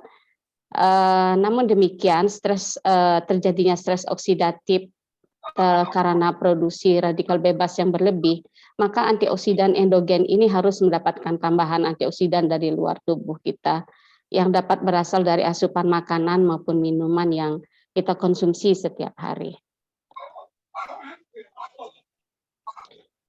Antioksidan alami, jenis antioksidan yang dibutuhkan oleh tubuh seperti misalnya vitamin C. Vitamin C itu nutrisi yang membentuk kolagen, yaitu zat yang dibutuhkan untuk memperbaiki kulit, tulang, dan gigi. Demikian juga vitamin C itu bisa diperoleh secara alami dari buah-buahan dan sayur-sayuran ya, seperti jeruk, stroberi, raspberry, cabai, brokoli, kentang, dan sebagainya. Meski demikian, tubuh bisa kekurangan vitamin C. Kondisi ini berisiko terjadi pada orang-orang yang sering mengkonsumsi minuman beralkohol, perokok, dan pengguna nafsa. Silakan dilanjut, Ibu. Demikian juga vitamin E. Vitamin E itu merupakan vitamin larut dalam lemak. Efek antioksidan yang bermanfaat untuk mencegah kerusakan sel akibat paparan radikal bebas. Secara alami, vitamin E banyak terkandung dalam kacang-kacangan, biji-bijian, dan sayur-sayuran. Suplemen vitamin E juga diperlukan saat seorang tidak bisa mencukupi kebutuhan vitamin E secara alami. Ya, lanjut, Ibu. Lycopene berfungsi untuk menjaga kesehatan kulit dan mengurangi risiko terjadinya penyakit kanker. Ya, itu biasanya banyak terdapat pada tomat, ya. Kemudian sayur-sayuran dan yang dalam bentuk buah, demikian juga sayuran yang berwarna hijau muda. Silakan, Ibu. Lutein dan zeaxanthin itu berfungsi untuk melindungi sel-sel mata serta saraf dan melindungi tubuh dari penyakit degeneratif seperti katarak dan degenerasi makula. Lutein merupakan salah satu jenis vitamin karotenoid yang diyakini bermanfaat untuk mengatasi kondisi kekurangan lutein, itu menjaga kesehatan mata dan mencegah terjadinya degenerasi makula atau katarak. Lutein pigmen organik yang terkandung pada beberapa jenis bahan makanan seperti bayam, brokoli, jagung, anggur, jeruk, kiwi atau kuning telur. Senyawa-senyawa yang memiliki sifat antioksidan ini dapat diserap tubuh dengan baik jika dikonsumsi dengan makanan yang tinggi lemak. Next. Astaxanthin yang memiliki kemampuan antioksidan 6.000 kali lebih kuat dari vitamin C. 800 kali lebih kuat dari koenzim Q10 dan 550 kali lebih kuat dari vitamin E. Senyawa ini berfungsi untuk meningkatkan imunitas tubuh, kemudian mengurangi gejala COVID-19 ya, mengurangi badai sitokin dan melindungi sel-sel tubuh dari kerusakan, termasuk mencegah penuaan kulit, kanker, penyakit jantung dan hipertensi serta diabetes. Nah, ini seperti di gambar kita lihat bahwa astaxanthin itu banyak terdapat pada wortel, mangga yang sudah matang, kemudian ada juga pada bell pepper, kemudian produksi dari seafood salah satunya adalah ini lobster ya, kemudian salmon, dan yang dari laut itu ada agar merah ya. Demikian juga pada buah semangka dan juga pada apa namanya itu ubi jalar. Ya, silahkan dilanjut. Ya, cara mudah memilih bahan makanan untuk terhindar dari penyakit degeneratif. Yang pertama, dengan mudah kita bisa melihat warna. Ya, ada 5 kelompok esensial karotenoid yang berwarna kuning, berwarna hijau muda, berwarna oranye, merah, serta yang berwarna ungu. Itu banyak mengandung lutein, zeaxanthin, lycopene, alpha karotin, dan beta karotin. Demikian juga kelompok dari antosianin yang mengandung cyanidin, malvidin, ya, dan lain sebagainya itu banyak terdapat pada buah-buah yang berwarna ungu, yang berwarna merah, pada anggur itu biasanya stroberi, ya, kemudian dan yang lainnya seperti yang dilihat pada gambar itu semua mengandung banyak sekali antioksidan yang dapat berguna untuk menangkal radikal bebas pada atau menghindari seseorang dari penyakit degeneratif. Silahkan, Bu. Cara mudah memilih bahan makanan untuk terhindar dari penyakit degeneratif. Yang kedua adalah posisi daun. Posisi semakin muda itu banyak mengandung alkaloid dan saponin.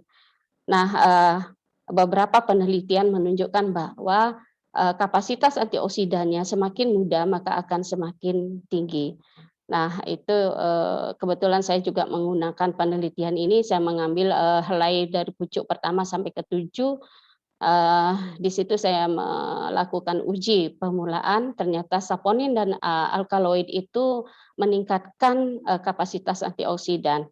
Nah, semakin tua, kenapa dia kapasitas itu akan semakin menurun? Karena di sini sudah terbentuk yang disebut dengan senyawa fenol dan flavonoid, sehingga kapasitas antioksidan itu akan menurun. Nah, untuk memilih kita sudah sangat mudah bisa memetik daun-daun yang masih dalam kondisi muda. Silahkan Ibu. Alkaloid itu banyak seperti tadi yang saya jelaskan bahwa yang ketiga adalah mencicipi rasa seperti sepat, agak kecut ya. Itu banyak terdapat pada tanaman-tanaman seperti ini ya, Datura stramonium contohnya itu ya untuk Acies motion sickness, kemudian ada Villa pendula ulmaria itu sebagai aspirin, reduce pain, inflammation dan sebagainya ya. Banyak kita jumpai pada tanaman-tanaman yang ada pada gambar ini, ada yang merupakan anti kanker dan sebagainya itu karena mengandung alkaloid. Jadi kita dengan mudah dapat merasakan ya rasa sepat, kecut ya, agak kecut ya, seperti itu. Silahkan dilanjut Ibu. Ya seperti contoh ya, tidak jauh berbeda ya. Jadi anjuran bagi seorang penderita diabetes ya nasi merah, ubi panggang, oatmeal, roti dan gandum. Dari gandum, sereal dan biji-bijian itu nilai indeks glikemiknya dari 100 gram jagung misalnya adalah 46, sementara beban glikemiknya bernilai 14. Sebagai perbandingan, beban glikemik dari 150 gram nasi putih adalah 29. Jadi semakin rendah beban glikemik suatu makanan, semakin baik untuk orang yang menderita kencing manis. Nah, demikian juga ada beberapa larangan, kita hindari bahan-bahan yang minuman yang dimaniskan ya, mungkin makanan yang bersumber lemak trans, roti putih, nasi, kemudian pasta, yogurt rasa buah, sereal sarapan manis, minuman kopi manis, madu dan buah kering. Silahkan dilanjut Ibu. Bahan pilihan penderita diabetes ini ada juga anjuran dari kacang-kacangan, ada kenari, chestnut dan sebagainya itu, namun yang dilarang itu kacang tanah, diduga bahwa kacang tanah ini akan meningkatkan resistensi insulin. Ya, silahkan Ibu. Nah, kelompok bulbus seperti bawang-bawangan ya, ada Acetasativum, ampeloprasum itu mempunyai efek antioksidan, anti trombosis dan anti mikroba. Nah, bahan alam yang bersifat antioksidan itu yang terbukti dapat mencegah dan mengeliminasi pertumbuhan sel kanker melalui mekanisme apoptosis.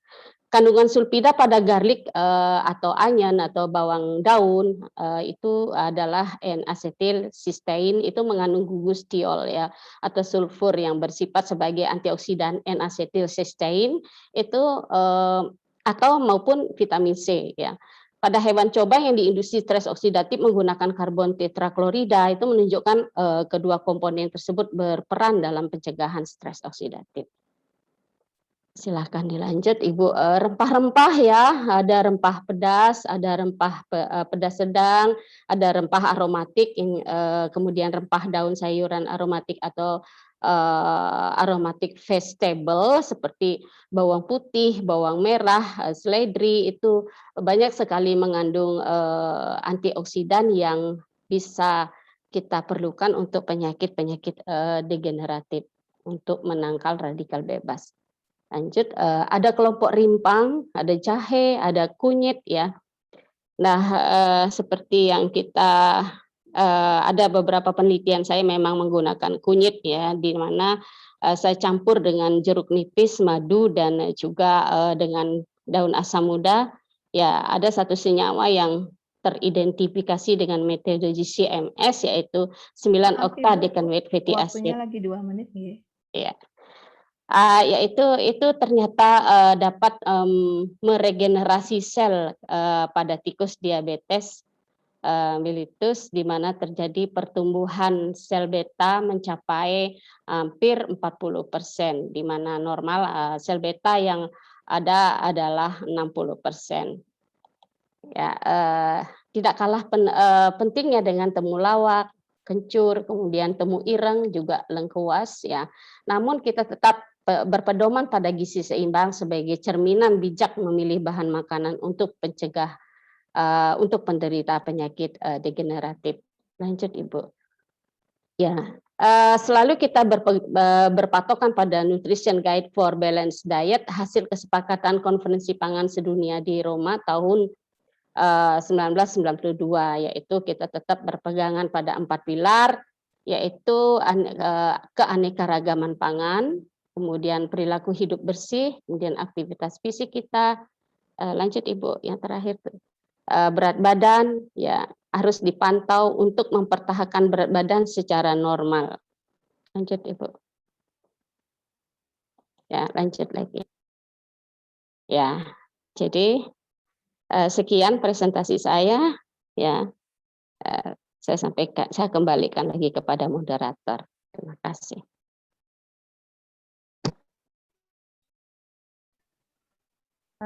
Baik, terima kasih kepada Ibu narasumber yang ketiga. Nah, di sini kita bisa melihat ya ternyata makanan yang kita konsumsi sehari-hari ya itu ternyata itu memberikan atau berefek berbeda-beda ya. Ya, dari makanan yang berwarna kuning ternyata memberikan dampak seperti apa, berwarna merah memberikan dampak seperti apa, dan itu sangat berguna untuk kesehatan. Termasuk juga bagaimana memilih makanan. Ternyata dari sayuran tadi ya, ternyata yang baik itu kita memilihnya yang masih daunnya yang masih muda, seperti itu ya. Terima kasih ya kepada ketiga narasumber yang sudah sharing ilmunya pada pagi hingga siang hari ini. Oke, kita lanjutkan dulu kepada sesi tanya jawab ya. Jadi ibu-ibu narasumber, beberapa peserta yang hadir pada kesempatan ini itu ingin mengajukan atau ingin bertanya kepada Bapak dan Ibu narasumber yang sudah sharing materi pada pagi hari ini. Mungkin bisa bantuan kepada panitia untuk pertanyaannya, bisa di-share.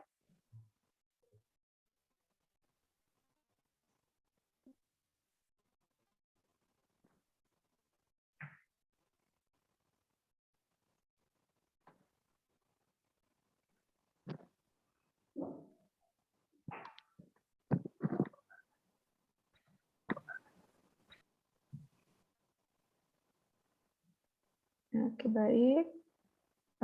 Pertanyaan yang pertama, pertanyaannya bagaimana pelatihan? Oke, pelatihan. Oke, baik yang kita mulai ya. Untuk Ibu Dila, pertanyaan dari Ibu Intan. Ibu Intan Kusumaning Putri dari Poltekkes Kemenkes Yogyakarta. Pertanyaannya adalah bagaimana cara pelatihan hygiene dan sanitasi tenaga pengolahan pangan bagi pengolah makanan di masa pandemi COVID-19 serta berbeda antara hygiene dan sanitasi dalam kondisi umum dengan kondisi darurat. Kemudian mungkin kepada bisa langsung menjawab pertanyaannya. Baik, terima kasih Ibu Nursini.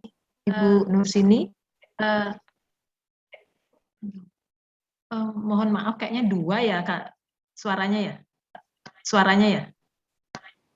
Iya. Iya, kok bisa?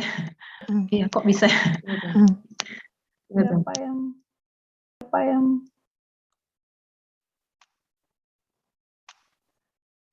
coba Ibu, sepertinya sudah. Sudah. Terima kasih Ibu Intan Kusumaning Putri atas pertanyaannya. Di sini Ibu bertanya bagaimana cara pelatihan hygiene sanitasi untuk tenaga pengolahan. Ya. Pada masa pandemi lah gitu ya. Sebetulnya prinsipnya sama. Ya. Prinsipnya sama. Mohon maaf, kedengaran suara saya? Terdengar. Prinsipnya sama ya, di mana nanti pada saat pelatihan itu kita harus menerapkan prokes tentunya, ya. Menerapkan prokes di mana ada pengaturan, kita bicara ke ini ada ke apa namanya sistem dulu ya, pada saat kita mau melatih ya cara pelatihan higien sanitasi bagi tenaga pengolah ya, batasi juga pesertanya berapa, setelah itu dilakukan prokes ya, dia harus lengkap APD-nya lah seperti itu. Setelah itu dia juga dilakukan sebaiknya ya, dilakukan juga kesehatan kayak antigen dan sebagainya kan, karena melakukan kegiatan pelatihan. Hal yang perlu disampaikan pada saat pelatihan tentunya prinsip higien sanitasi yang sudah ada, yang sudah dipatok oleh pemerintah. Sebetulnya nggak masalah kita lakukan pelatihan pengolahan makanan pada saat masa pandemi itu kita menerapkan prokes yang tepat. Setelah itu berbeda nggak sih higien sanitasi pada kondisi umum dan darurat ya? Sebetulnya kalau menurut WHO dan Permenkes itu untuk keamanan pangan ya, kalau kita bicara tentang higien sanitasi pada keamanan pangan itu sebetulnya dari awal sudah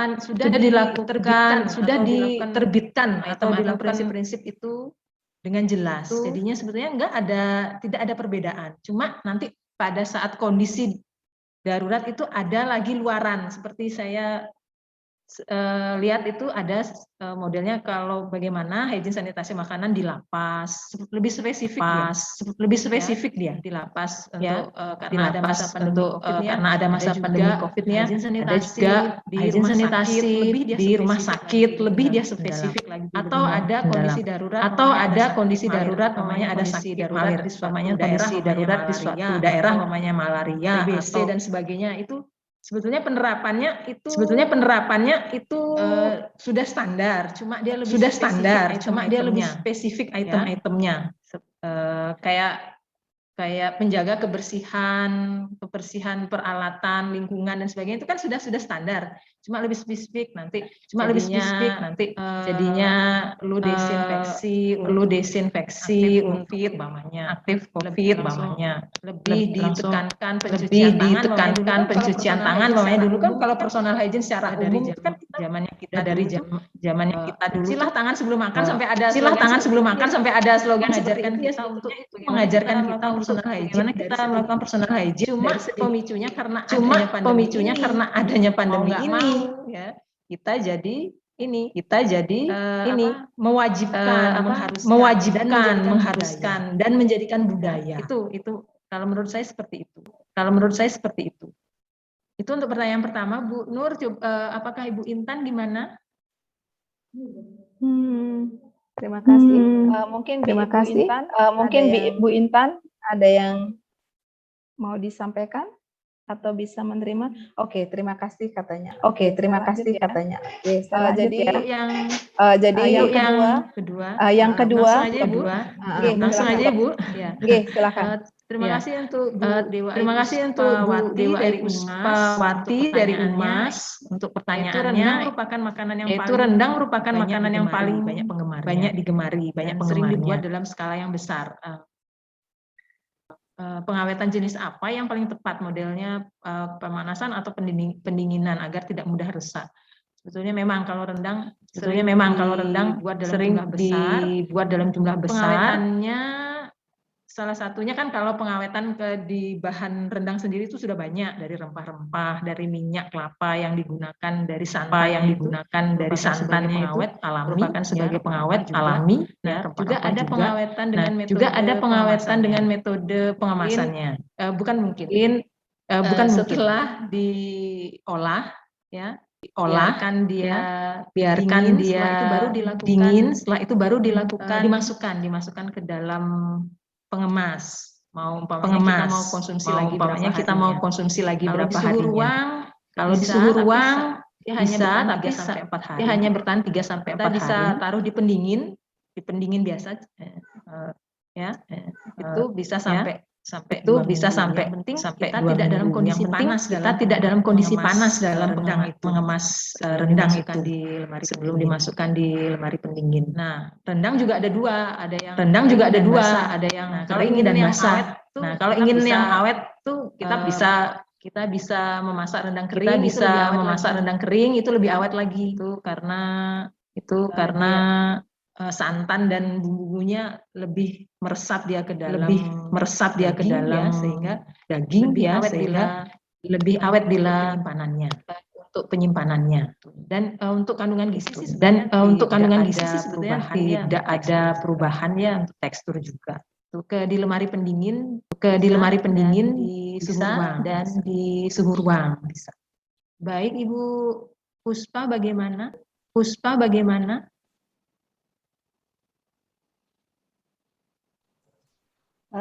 Terima kasih Bu Dila. Ini yang di suhu ruang kan biasanya kalau orang kebanyakan itu yang basah. Apa dengan pemanasan itu maksudnya tidak merusak? Itu ya yang saya pengen. Terima kasih Bu Dila. Baik, yang untuk anggaplah kita memanaskan kembali ya Bu ya. Kita memanaskan kembali ya Bu ya. Ya tentunya ada beberapa nilai gizi yang akan berkurang karena adanya proses pemanasan yang berulang. Ya gitu. Kecuali kalau mamanya memang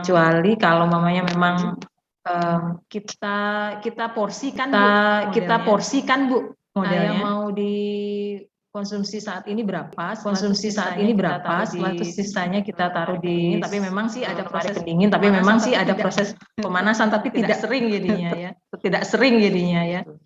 Ya memang itu kendalanya Ibu. Kandungan gizi memang kandungan gizi tentunya pasti akan mengalami pengurangan. Itu juga ya. Apalagi rendang basah kan selalu diangatkan, nanti lama-lama memang dia akan mengering dan perubahan tekstur. Baik Ibu. Ya udah, terima kasih Bu Dila.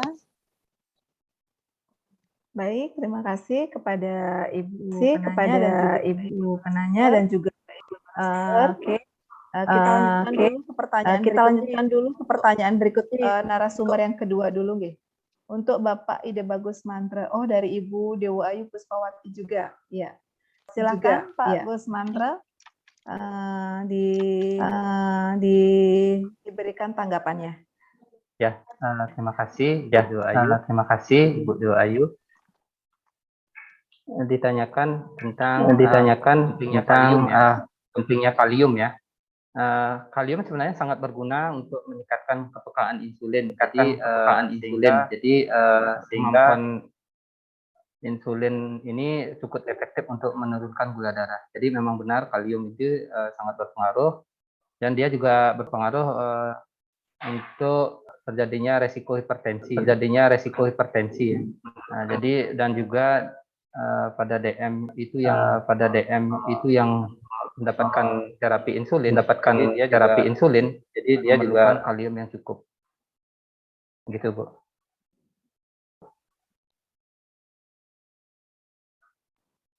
Bagaimana Ibu Dewa Ayu? Sini, Pak Gus Mantra. Ya, ini menarik sekali materinya. Sudah jelas juga kaliumnya. Di masyarakat umum. Kanan yang kita mana yang disarankan kalium yang bagus. Yang paling sederhana itu dari pisang aja, Bu. Tinggi kalium.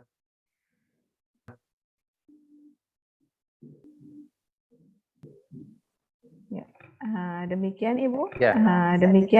Ya. Bisa diterima. Oke. Terima kasih. Oke. kasih. Apa masih ada untuk Pak Eda? Ya, silahkan. Silakan, Pak Ini Gus.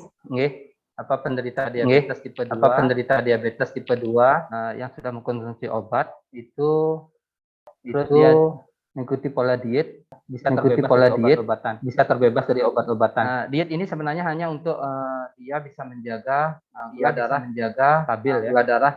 Jadi diharapkan dalam jangka waktu yang panjang itu stabil. Jadi kemungkinan bisa untuk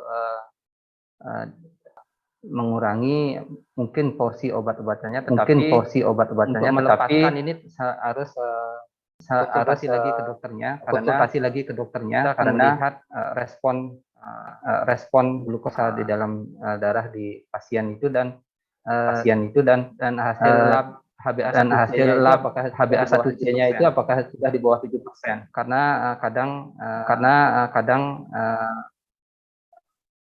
pasiennya mengaku sudah mengikuti, tapi hasil lab itu tidak bisa dibohongi karena itu akan memperlihatkan 3 bulan pola makan yang sudah lewatnya. Jadi itu harus dikonsultasikan lebih baik. Diet ini hanya membuat stabil gula darahnya dalam mencegah panjang dan mencegah terjadinya komplikasi. Terus ini apakah nasi yang dimakan panas akan berpengaruh pada kadar gula darah? Seperti ada fakta atau mitos? Ini mitos ya. Sebenarnya makan panas atau nasi dingin tidak akan mempengaruhi kadar gula darahnya. Yang mempengaruhi itu adalah ada overcooking, ada olahan yang lebih. Jadi olahan yang lebih dibandingkan dengan bubur ya. Jadi kalau bubur itu bisa cepat meningkatkan gula darahnya. Itu. Baik, terima kasih kepada Bapak Ibu juga kepada narasumber yang sudah memberikan tanggapan. Mungkin yang berikutnya masih ada lagi pertanyaan.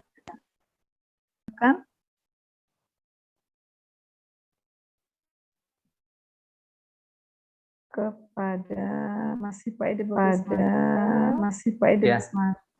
Ya, silakan. Ya. Jadi pada penderita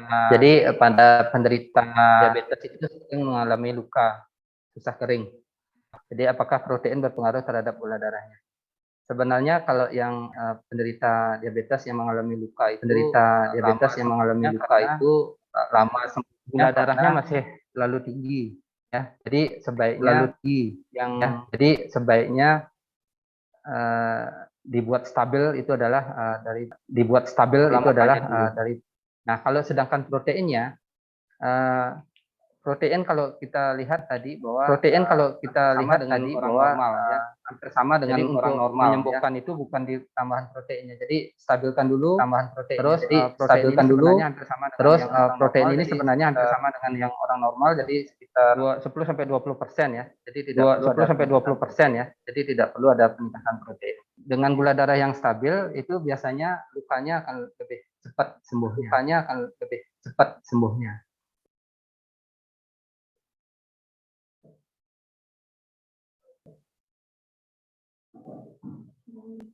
Ya, baik, terima kasih. Masih ada waktu. Apakah pertanyaan yang lain mungkin? Oh, ternyata. Ya.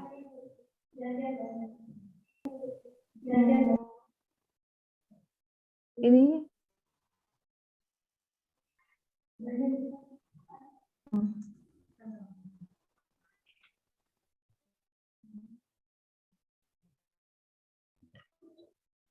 Sebentar ya.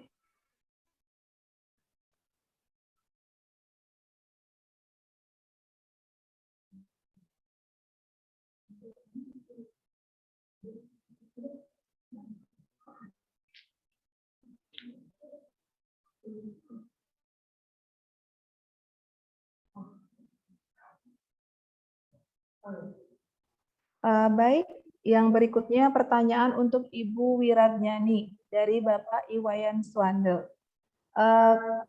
Bu Anu, Ya, silakan Ibu bisa langsung memberikan tanggapan atas pertanyaan yang disampaikan.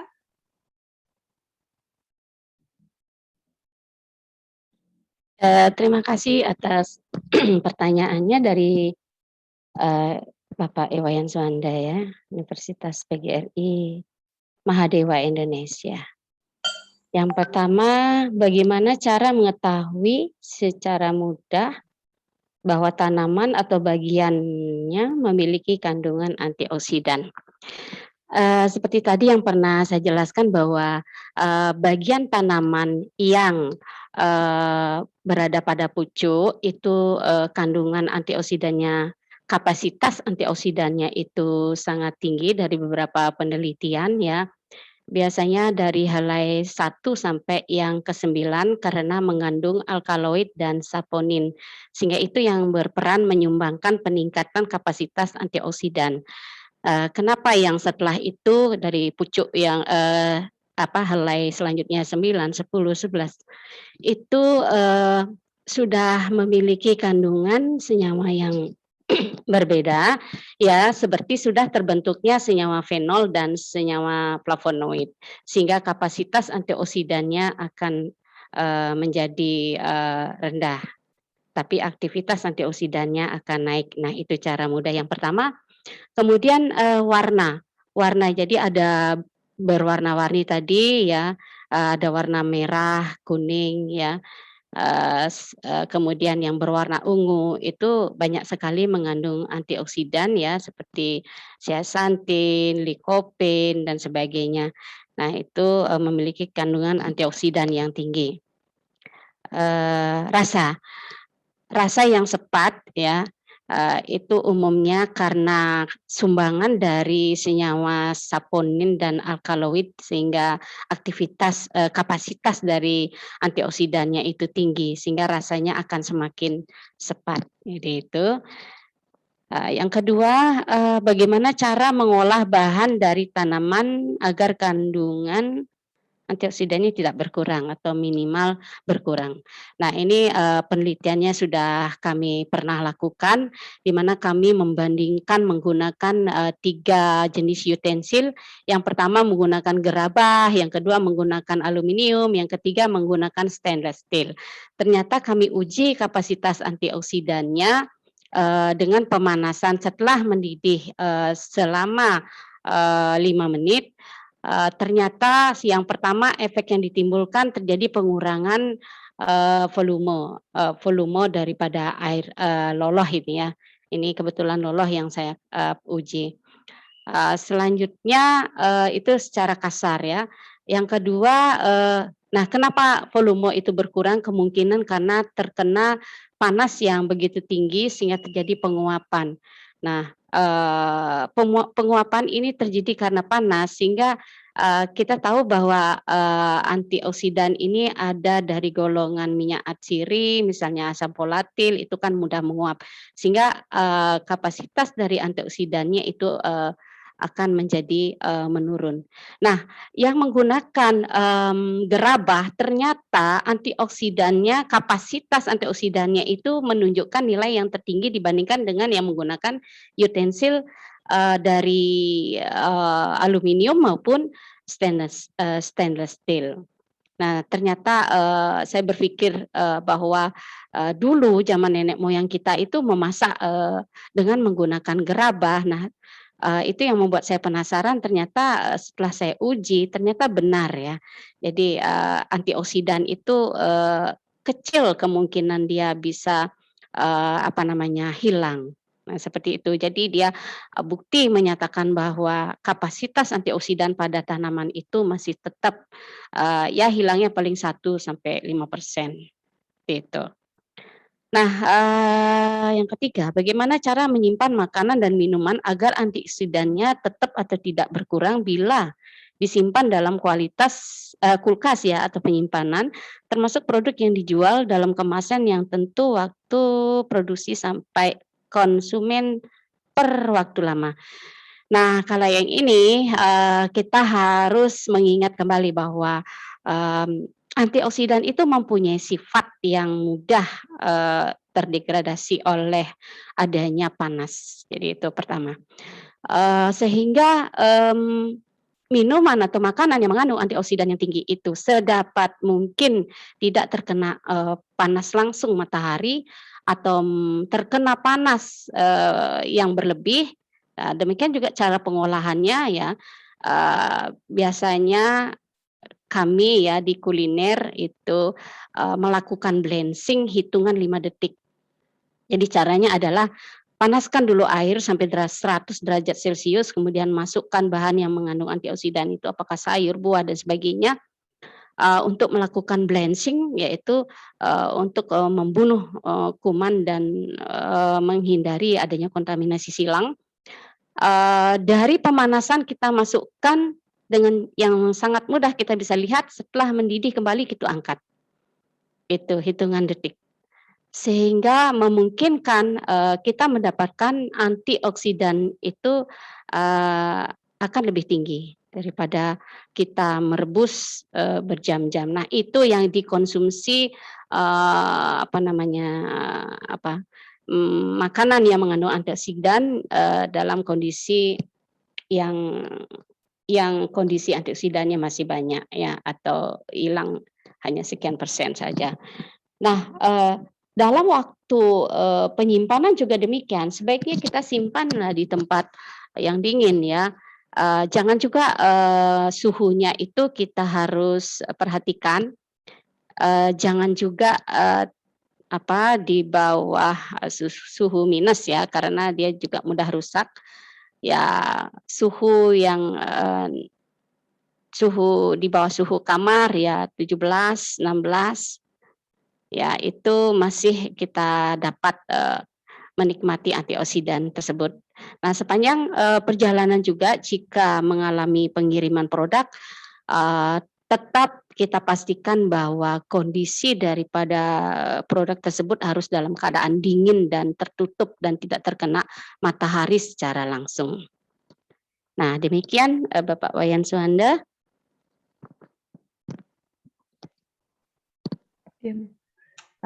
Terima kasih Ibu narasumber. Kepada Bapak Wayan Suhanda, apakah bisa diterima Bapak? Seperti itu penjelasan yang dapat diberikan. Ya, bisa. Terima kasih Ibu Dila dan Ibu Wiradini. Iya, Bapak Wayan Suhanda, semoga bermanfaat. Baik, terima kasih atas pertanyaan serta tanggapan yang disampaikan oleh semua narasumber. Mohon maaf sekali terkait dengan waktu, berhubung dengan waktu ya. Jadi kita tidak bisa lanjut untuk menjawab beberapa pertanyaan yang sebenarnya masih banyak pertanyaan yang disampaikan oleh peserta. Namun kami hanya mampu supaya semua narasumber dapat menjawab ya dengan baik pertanyaan-pertanyaan yang disampaikan. Nanti pertanyaan yang lainnya mudah-mudahan kami bisa menjawab dan mungkin bisa disampaikan ke para penanya walaupun tidak di media Zoom pada siang hari ini. Jadi ada sedikit yang dapat saya simpulkan ya dari diskusi kita pada kegiatan ini, itu bahwa yang pertama, makanan yang hygiene itu harus kita siapkan dari awal ya, sebelum sampai ke tangan konsumen.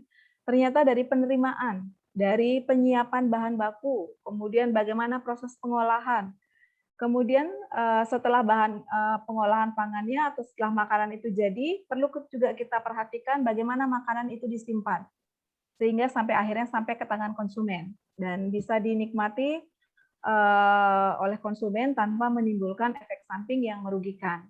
Ya, terlebih-lebih pada kondisi saat ini ya yang menuntut kita harus membiasakan diri dengan kebiasaan baru, khususnya dalam pengolahan pangan yang hygiene seperti yang disampaikan oleh narasumber tadi. Kemudian yang berikutnya adalah bagi mereka yang menderita diabetes mellitus sebenarnya tidak memiliki pembedaan di dalam mengkonsumsi bahan pangan, termasuk sumber-sumber nutrisi yang ada di dalamnya ya. Jadi sumber karbohidrat, protein, mineral, lemak, vitamin itu semuanya sebenarnya sama. Hanya saja bagaimana usaha kita atau usaha mereka yang mengkonsumsi produk ataupun yang menyiapkan makanan tersebut agar mereka atau saudara kita yang menderita diabetes itu menikmati makanan dengan tetap menjaga kestabilan dari kadar gula dalam darahnya. Nah, kemudian dari narasumber yang ketiga juga menyampaikan ternyata warna dari bahan pangan, kemudian rasa, kemudian penampilannya, bagaimana kita memilih bahan makanan yang baik, yang tinggi akan kandungan antioksidan yang mampu menekan keberadaan radikal bebas di dalam tubuh kita. Nah, karena kita semua tahu ya, radikal bebas itu akan membantu menurunkan sistem imun. Sekarang bagaimana usaha kita bisa mengkonsumsi bahan pangan yang mampu meningkatkan sistem imun. Ya, bisa dilihat dari Indonesia itu kaya akan rempah-rempah. Ya, kaya sekali akan rempah-rempah yang ternyata semua baik, tidak hanya rempah-rempah. Ternyata sayur mayur, buah-buahan yang kita hasilkan di negara kita sendiri itu memberikan manfaat lebih pada tubuh kita apabila kita konsumsi ataupun kita mengolahnya dengan baik.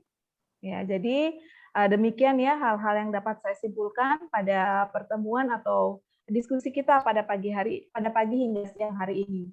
Terima kasih saya ucapkan kepada para peserta yang sudah mengikuti kegiatan kami dengan baik. Terima kasih juga kepada ketiga narasumber yang sudah dengan sangat baik ya menjawab semua pertanyaan dari para peserta. Untuk waktu dan kesempatan saya serahkan kepada Pewara. Terima kasih. Selamat siang. Baik, terima kasih kepada Ibu Nursini yang sudah membantu pemaparan materi oleh para narasumber pada hari ini. Saya selaku MC mohon izin mengambil alih untuk menuntun acara ini hingga akhir nanti. Baiklah, untuk agenda kegiatan selanjutnya yaitu ucapan terima kasih dari Ketua Panitia, Ibu Igusti Ayuwita Kusumawati SSI MSc. Kepada yang terhormat, kami persilahkan. Baik, terima kasih MC. Suara saya terdengar? Benar ya. Baik, saya selaku Ketua Panitia mengucapkan terima kasih kepada narasumber yang sudah memaparkan materi pada hari ini, pemaparan yang cukup baik ya.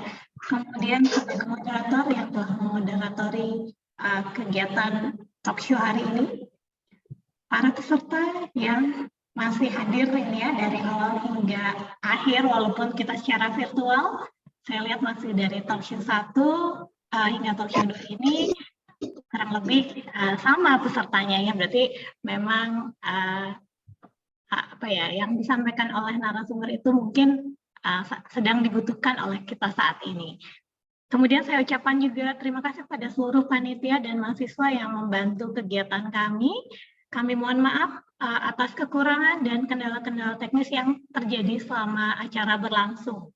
Nah, untuk 2 minggu lagi, yaitu pada tanggal 13 November, kami akan menyelenggarakan talk show yang seri ketiga. Mungkin bisa tolong dibantu share. Oke. Ini adalah yang ketiga mengenai inovasi olahan pangan untuk kesehatan di masa pandemi. Kami para peserta untuk kembali pada acara yang ketiga yang merupakan acara terakhir. Baik, saya ucapkan terima kasih sekali lagi kepada seluruh yang hadir pada ruang meeting ini. Baik, saya kembalikan ke MC. Baik, terima kasih kepada Ibu Ketua Panitia. Untuk acara selanjutnya, yaitu pembagian door prize yang telah dipilih berdasarkan jawaban benar dan tercepat dari pengisian pretest dan posttest. Kepada panitia yang bertugas, saya persilahkan. Baik, selamat kepada pemenang. Yang pertama ada Ibu Maria Julia Mulyani. Yang kedua, DRA Desa Nyoman Budiningsih MSI. Yang ketiga atas nama Putu Citra Permata Dewi. Yang keempat atas nama Madera Wardani Adi Putri. Yang kelima Nur Hasanah AMD Cap SKM. Yang keenam Iwayan Suwanda. Yang ketujuh Dewa Ayu Puspawati. Yang ke-8 atas nama Nikade Sri Susanti. Yang ke-9 atas nama Wori Eta. Yang terakhir atas nama Ricardus Dwi Santis. Saya ucapkan selamat kepada pemenang yang sudah saya sebutkan namanya. Panitia untuk mengonfirmasi.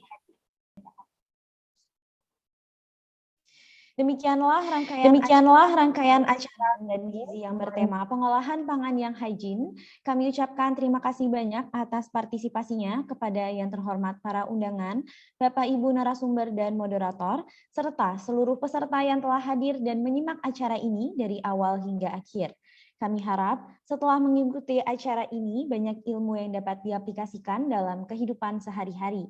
Akhir kata, saya mewakili seluruh panitia yang bertugas. Mohon maaf apabila ada hal-hal yang kurang berkenan dalam pelaksanaan kegiatan pada pagi hari ini. Baiklah, saya Banin selaku MC yang bertugas pada acara hari ini. Mohon pamit dan terima kasih. Wassalamualaikum warahmatullahi wabarakatuh. Om Santi Santi Santi Om. Shalom, Namo Buddhaya, salam kebajikan dan salam sejahtera bagi kita semua. Terima kasih. Kepada para hadirin, dipersilakan untuk meninggalkan ruang Zoom secara mandiri.